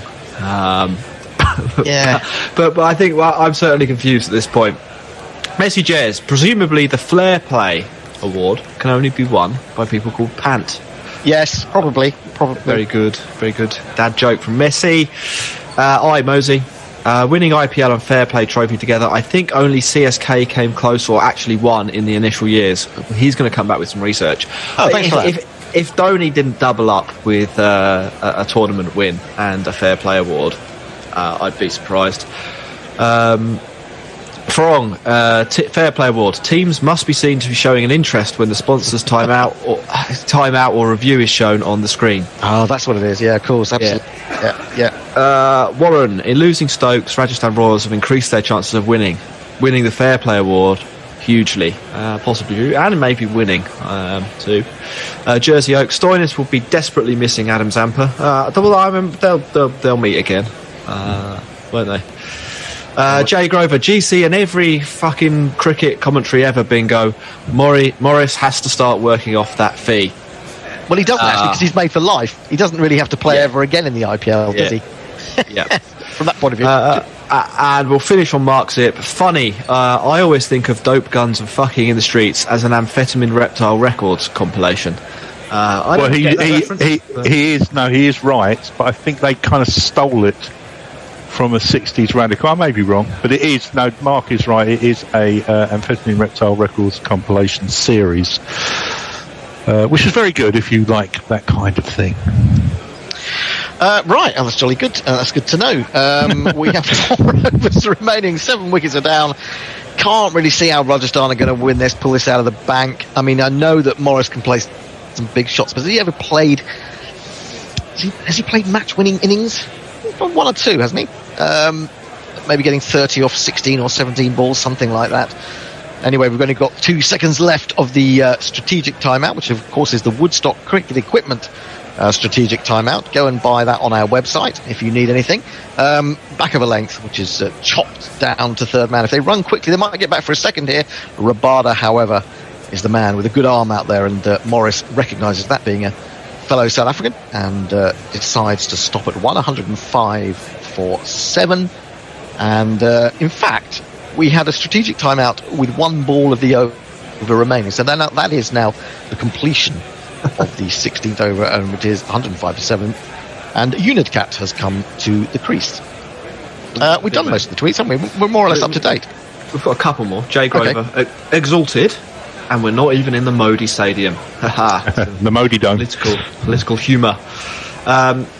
Brian Barish has given a shout out to Shubil Lux for turning up in Philadelphia Union colours. Is that you, Nessers? Yeah, that's exactly why I've worn this shirt. Cool. I don't think so. And Warren is backing Morris to take it home from here. It could be, but that said, he's got to come up against Chris Wokes, who bowled a couple of really good overs earlier. Got rid of Joss Butler. That'll be fun when they next meet in the Test team or one-day arena for England. And 2 for 13 from 3. He's only got 1 to go. Avish has taken 3 for 32 from 4. He took a bit of a pounding at the beginning of that over, but he came back well to take the wicket. Rabada 3 overs, 2 for 15. No one's really been hit apart from Stoinis. Here is Wokes then coming in to bowl to the right-handed Morris, and Morris swings this down towards long on 1 bounce to Rabada, only going to bring him a single. And you feel that Unitcat, I don't really know what he's like as a batsman, but if he's not very able, he's just got to get a single and try and get Morris on strike. Yep. It's tight enough that there's interest, isn't there? There's a bit of interest. Yeah, a little bit. It's tight enough. Yeah. I think Luke... I don't know. I suppose the difference is Rishabh Pant, isn't it? Really, he was played that fantastic innings, went over 37 for 4. Miller had to do a little bit later in the day. JDF Unitcat has got 64 runs and never got more than 30. I don't even know if he's got more than 10, to be honest, but that's what I'm being told on the screen. A right-handed batsman, left-handed bowler. Wokes is into him, bowls it short, and he looks to try and guide it down to third man off the shoulder, but actually makes no contact. Rising ball goes through to a punt, and there is no run. Yeah, that technique didn't fill me with great joy. Yeah, you feel like you might hang around for about 3 balls and they get a single off the last ball, and that is exactly what Rajasthan don't want. Tawati was only the second of these Rajasthan players to get into double figures, apart from Miller. No one else has got into double figures. I need 42 from 22 deliveries. I just don't think they know how to win, Rajasthan. Pulled by Unitcat. I say that, though. And he's cleared the boundary, a deep backward square leg. That is a wonderful pickup. And from not having any 6s before, we have now had 3.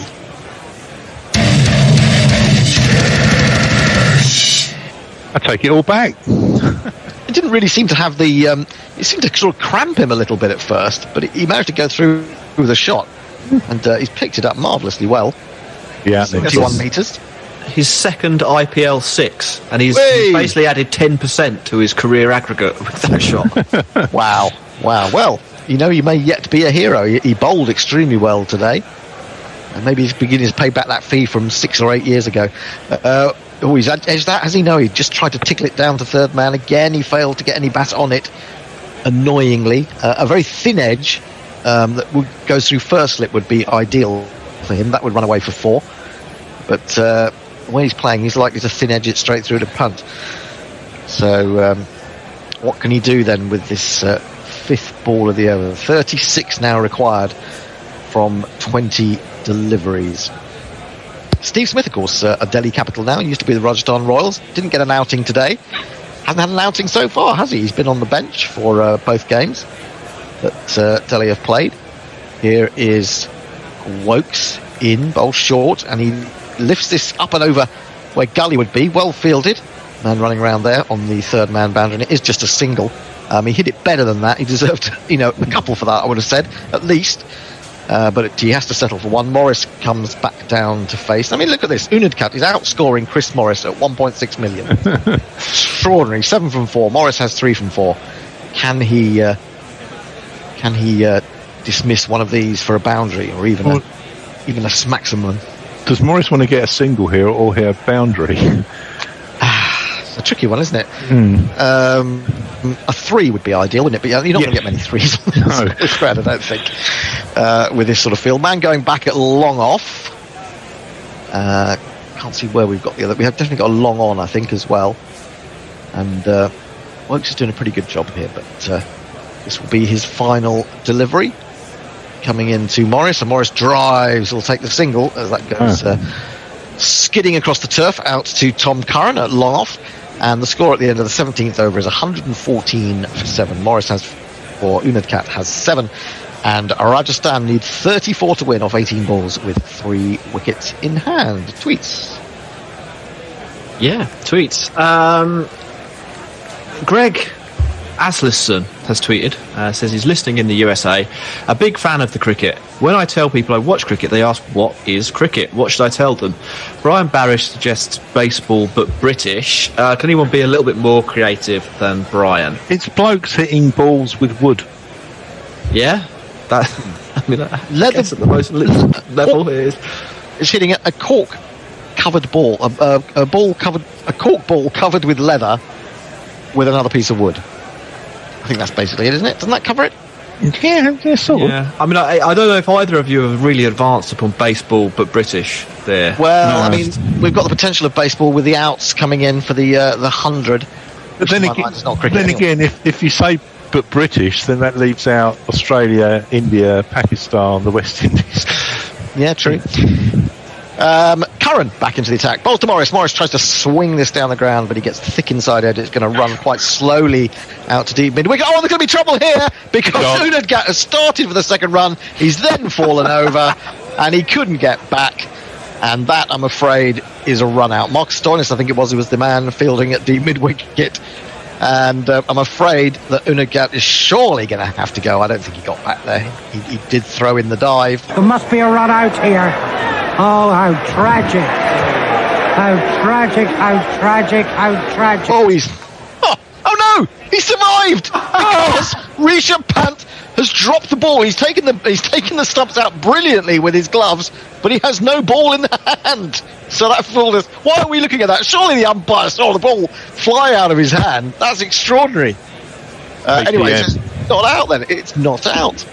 Well, that's incredible. So not out indeed. So Unadkat somehow survives when he should have done, but he's made his pink jersey very, very dirty indeed. Anyway, so that won't go down as Rishabh Pant's finest moment, will it? No. Talked about how he's improved as a wicketkeeper, but that really wasn't very. It was a difficult throw to take. Not really. It was a good throw. It bounced well in front of him, so he had plenty of time. But he just maybe tried to hurry a little bit too much. Now, if he was thinking about the Fair Play Award there, Pant should have gone, no, I didn't do it. Yeah, and then you get an extra bonus point, wouldn't you, on top of what they've got. Will RR make the playoffs without Stokes? Yes, says 34%. No, says 66%. Would they make the playoffs with Stokes? They haven't done that. He was there for at least half a season last year. Played brilliantly in one game where he scored 100. Scored 200s now in IPL cricket. Curran into Unadkat. He just drops a slower ball into the onside. A little bit of argy-bargy between Curran and Morris as Morris runs down to the other end. But that's the thing that Unadkat has got to do, give the strike to Morris and see whether he can use those long levers to great effect. Yeah, well, a little bit of a grimace from Rishabh Pant when he made a mess of that run out. 116 for 7, 32 required off 16. Putting back to my useless career as a wicketkeeper, I did a fair few of those, actually. I didn't know you were a keeper. Yeah. No, I don't think we've discussed that before, have we? I don't know. Yeah. That's why I ended up being keeper, yeah.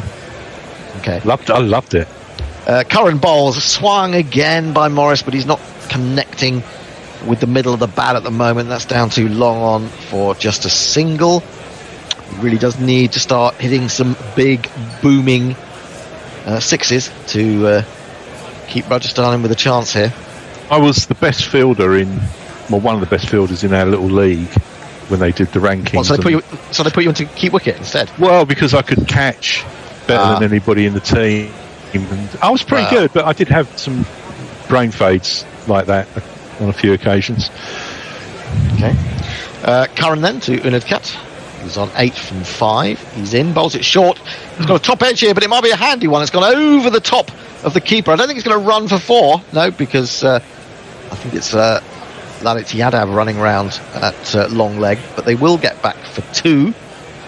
So Unadkat goes to 10 from 6, and Morris has 6 from 7. 119 for 7. 2 balls remaining in the 18th over.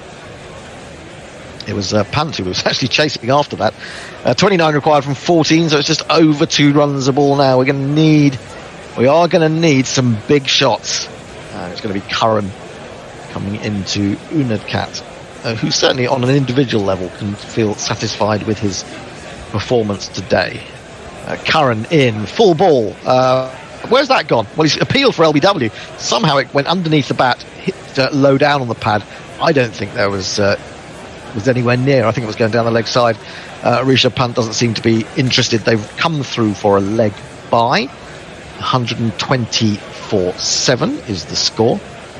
And in fact, he must have got a little bit of bat on that as well. Because, he's gone up to 11 on the scorecard. Yeah.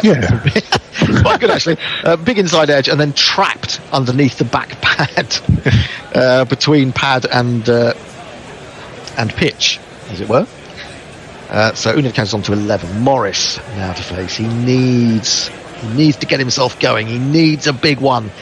Can he do it off Curran? In comes Tom Curran. Bowls it short. A short, slow one, very cleverly disguised. And Morris has to set himself wait for the ball. He was all ready to give it everything. And then the pace or lack of pace on the ball made him readjust. And he picks up a single down to long on. And that is the end of the over. Let's say one good thing, really, is that he's managed to keep the strike. So it's the Jay Grover show at the moment on social. Of course. Oh, it is. Sure. The Sean Tracy myopic record collection scrutiny time out as a potential new name for the strategic timeout. I love the way Hendo's negativity permeates itself into any commentary, even one he has no personal stake in. And I'd have thought Nessers would be a master of explaining cricket for Americans. Baseball but Indian, to paraphrase a famous quote. I have tried to my friends in America. It's not easy. Well, it's going to be Morris to face, and I believe it's still... Is it Rabada back into the attack? Yes, indeed it is. And he's got hold of one, and he's picked that up beautifully over cow corner. That has gone soaring back into the stands. Finally, Morris has found the middle of the bat. Can this be the start of something big? 1, 2, 3, 4, 5, 6. So South African to South African, and that was in the slot, as we're being told, and it was put away. It wasn't a quick ball. It was one that he made wobble a little bit in the air, but wasn't vastly slower than his normal pace. So 21 required off 11. Yeah, like I say, there's interest here. There's interest. Oh, there's interest. There's always interest. I mean, unless it's a complete shellacking for one team or another. In comes a Rabada again to bowl to Morris. And Morris has a big swing at this one outside the off stump. Looked to me as if he took his eye off that a little bit and missed it by some distance. And it goes through the keeper. There is no run. Rabada's going to know Morris well, I assume. Yeah, although Morris, I'm trying to think how much cricket he's played for South Africa in recent times. Someone maybe can put me straight on that. He's always been an automatic pick for the one-day sides, but I may be wrong. Rabada has now got the cloth, so there must be a little bit of dew out there as well, which is something that they have to think about. He's coming in, 21 required from 10. He bowls to Morris, and Morris lays another big straight drive at that and completely misses it. And through it goes to Rishabh Pant. So after a great start He's struggling to lay bat on ball. 6 dot. He's running out of balls here. Yeah, when you've only got 12 left, you don't really need two dots, do you?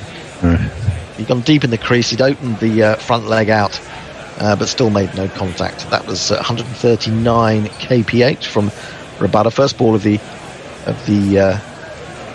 over was just 122, so it was a little bit slower. He's in again, bowls, and he's driven at that. He's got an outside edge. It's flying down towards third man. It's picked up one-handed, and then Amish Khan, I think it was, went over the boundary, managed to pull it back inside. I think he saved the boundary, but they have got back for 2. But we're going to have a closer look at that one to be absolutely sure. Seemed slightly risky when he went down with one hand, really. Then he just didn't have any room to play with. He's done that bit quite well. Then he feels that he's going to go over the boundary, and as he goes, he lets go. I think he's done all right there. That's good. I think he has saved 2 runs. So we'll give him that, Hendo. I think we'll give him that. Yeah, I think so. We should appear on some big screen out there, shouldn't we? Saying, yeah. Is there a big enough screen for us? It's the Hendo, it's not a boundary. Time out. Yeah. We could have a Hendo rant timeout, I suppose. Oh, that would be excellent. Yeah. Sponsored by somebody. Anyway, 2 runs it is. Rabada again in to Morris, the bowls, and he's always picked that one up. A little short arm jab. Where the heck's that gone? It's gone miles. It's gone miles over deep backward square leg. Rabada is still looking for it. Way out there in the stands. And what a shot from Morris. 21 off 13. 14 runs from the first 5 balls of this over. 13 required off 7. It's looked for about the last, 15 overs as if Delhi were going to win this. And then suddenly, in the last 2 overs, Rajasthan might just be able to pull this out of the bag. And if Morris does it, well, then he has, to use a cliche, he put a few coins back in the box, hasn't he? I think you'd have to say. 13 off 7. He's got to get the strike, hasn't he? He's got to get maybe 1 off this ball. In he comes, bowls, and he's sensible. He does take the 1 as it's pushed out towards extra cover. Tom Curran goes round to field, and that is the end of the over. 136 for 7. 12 required off the final over, and Morris is the man in possession. 22 not out of 14. Unadkat 11 off 7. What is it? What is this partnership now worth? Must be 30 odd. Anyway, Rishabh Pant is under pressure for the first time. Who's pressure? Who's bowling the final over?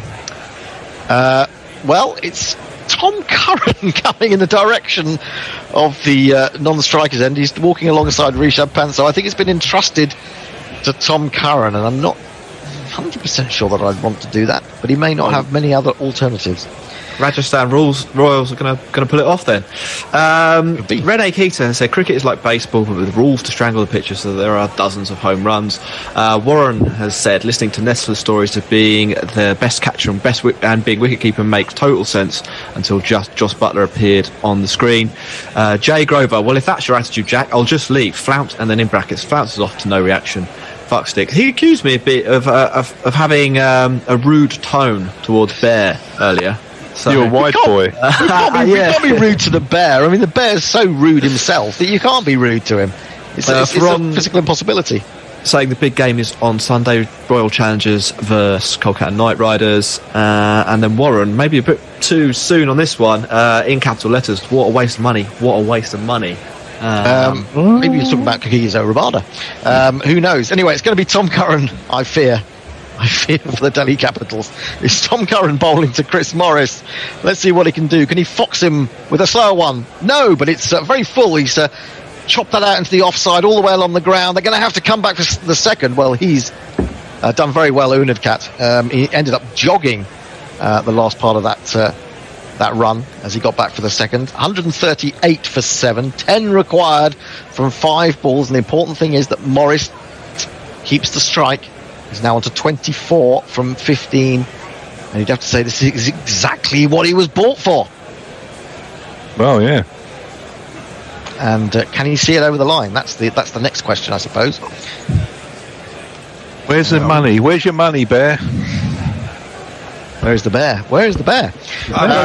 Here comes Curran then, in again. Bosma, short one. He's picked it up. That's going all the way. That's carved over deep square leg. He tried to do him with a slower bouncer, but Morris was equal to it. He's hit it for 6, and now the Rajasthan Royals need only 4 runs to win from 4 deliveries. Wow. I said I feared when I saw that it was Tom Curran bowling. Rishabh Pant is now coming down to speak to him. He's going to say, look, I didn't really expect you to bowl like that. I didn't expect you to be hit for 8 runs off the first 2 balls. What is that? It's a back of the hand short delivery, isn't it? It's a long hop. It's the longest of long hops. And the point of that ball, though, is that it looks like it's coming at your head, and then because of the spin, it dips. If you bowl it into the wicket, it's just sitting there waiting to go into orbit. Well, I think that's the difference. If it comes out of the back of the hand like that, and then it's dug into the pitch, it just sits up for you. And I think he saw that and just waited for it. So, Morris, he's done it. I think he has anyway. He's nearly done it. It'll all be, tell you in a minute. He drives the next one straight to extra cover. They're going to run for the single. Presumably not. It was absolutely brilliantly hit. Struck incredibly hard. Shikhar Dhawan somehow threw his body in front of it. And it was travelling so quickly that there was no chance of them getting a single. If in fact they would have taken it anyway, I don't think they would have. 4 required off 3 deliveries. Took a nasty little hop as well, just in front of Shikhar Dhawan. So he did get his whole body behind that. Took it sort of high up in the chest region. Here comes Curran again into Morris. It's full toss, and that is gone. That's surely gone. It is out of here, and the Rajasthan Royals are out of here with a victory with 3 balls to spare. Chris Morris has come good on his £1.6 million fee, and Steve Smith and Ricky Ponting sitting together there in the Delhi dugout can barely believe what they've seen. And Rajasthan Royals, the team that don't know how to win, have won. And it is Chris Morris who's done it. He's got them over the line. And, well, great stuff. It was. And a bit of a thriller as well in the end, Bear. Bear's here as well. Yeah, it was. And my money was on Delhi. I put it on Delhi. And they fucked it up. Well, Chris Morris took it away from him. You have to say, that's gone a fair way to earning his 1.6. And that's a good outing. Well, you've got to say, what you have to say is that when you pay that sort of money for someone, he's got to be a match winner, and he's turned out to be a match winner here. You know, he's taken a situation where it's looked for about 14, 15 overs as if Delhi are going to win it. In those last 4 or 5 overs, he's completely turned it around. I mean, I've seen Andre Russell do that a few times, even Kieran Pollard. It rankles with me a little bit to see a game that can be so dominated by one side, and then they end up losing. I suppose, you know, we see that in all sorts of sports anyway, but it's a strange one. But Rajasthan they've got a win on the board. The Wooden Spoonists from last year have got a win on the board, and well, that's really down to David Miller earlier with a very good 63 or 42 balls, and that wonderful little knock at the end there from Morris. He just needed to find the timing. Once he got the timing, once he got one shot away for the big 6 that he did off Rabada, you could tell that his confidence lifted. He felt more attuned, more himself, and really... He was about the only person who did time the ball today. You know, there weren't too many, were there? To. Yeah, no, it's been a funny game, hasn't it? I mean, I thought it was going to be a run fest. When you look at the talent in the teams, and you look what happened in the last game, and you have to say, surely there's 190, 200 on here, but no, it was another low-scoring thriller. That's what we're going to have to get used to in the IPL, seemingly, this year. Rajasthan Royals win by 3 wickets. I'll just do a quick rundown of the scorecard for the Rajasthan Royals, if I can just find it, and this will tell you how they pulled it out of the bag. Joss Buttler went caught punt by Wokes for 2. Manan Vora was first man out, caught Rabada, bowled Wokes for 9. Sanju Samson, when he went 119 the other day, caught Shikhar Dhawan, bowled Rabada for 4. That slipped. Shivam Doob went for 2, caught Shikhar Dhawan, bowled Avish Khan. Ryan Parag went, caught Shikhar Dhawan, bowled Avish Khan for 2. And then we had David Miller and Rahul Tewatia together, and they got them going a little bit to a certain extent, but Rahul Tewatia went for 19. trying to pull Rabada, caught it mid-wicket. And then David Miller, who had just swatted Avish Khan for 2 wonderful sixes over deep square leg, finally went caught in the deep at long on for 62 from 43 deliveries. Very good knock from him. But it still looked to be Delhi all the way until Chris Morris managed to find his timing, and he remained 36 not out from 18 deliveries, 4 of which were hit for 6. Didn't bother with 4s, couldn't be bothered with 4s, just dealt in 6s. Even Jaidev Unadkat hit a 6 as well off Wokes. He remained 11 not out off 7, and they've done it in the end with 3 balls spare. Let's look at the bowling figures. 2 for 22 Wokes, 3 for 32 Avish Khan, Kagiso Rabada 2 for 30, Ravi Ashwin an over short, perhaps 3 overs, none for 14. Marcus Stoinis 1 over for 15, and poor old Tommy Curran asked to bowl that last over, 3.4 overs, no maidens, none for 35. So that's it from us for today. We've had another reasonably exciting game, and long may it continue. We will be back with live action on Sunday, when you'll have 2 games to enjoy. But in the meantime, look out for our match reports on our website. They will be up later today, or today's match will be up there later today. There'll also be reports from tomorrow's game and from Saturday's game. And then we've got to find 2 people to write them on Sunday. That'll be fun. Not easily done. But there you go. Any final thoughts, Bear? Or anyone? Well, yeah, I mean, it was a good, exciting game, and it was good to see that it chased down some big hitting at the end. I mean, I've had 2 exciting games in 2, Hendo. Well, reasonably exciting, the first one. What's going on with you, Bear? I don't know. Maybe it's a complete flip from last year, and every time I come in, it'll be really exciting this year. That's good. Yeah. Could be. Well, there you go. As I say, Tony's report will be up later. Keep an eye out for that. But until Sunday, when Knackle will be hosting you, it's goodbye from all of us here at Gorilla Cricket. See you later, folks. Bye.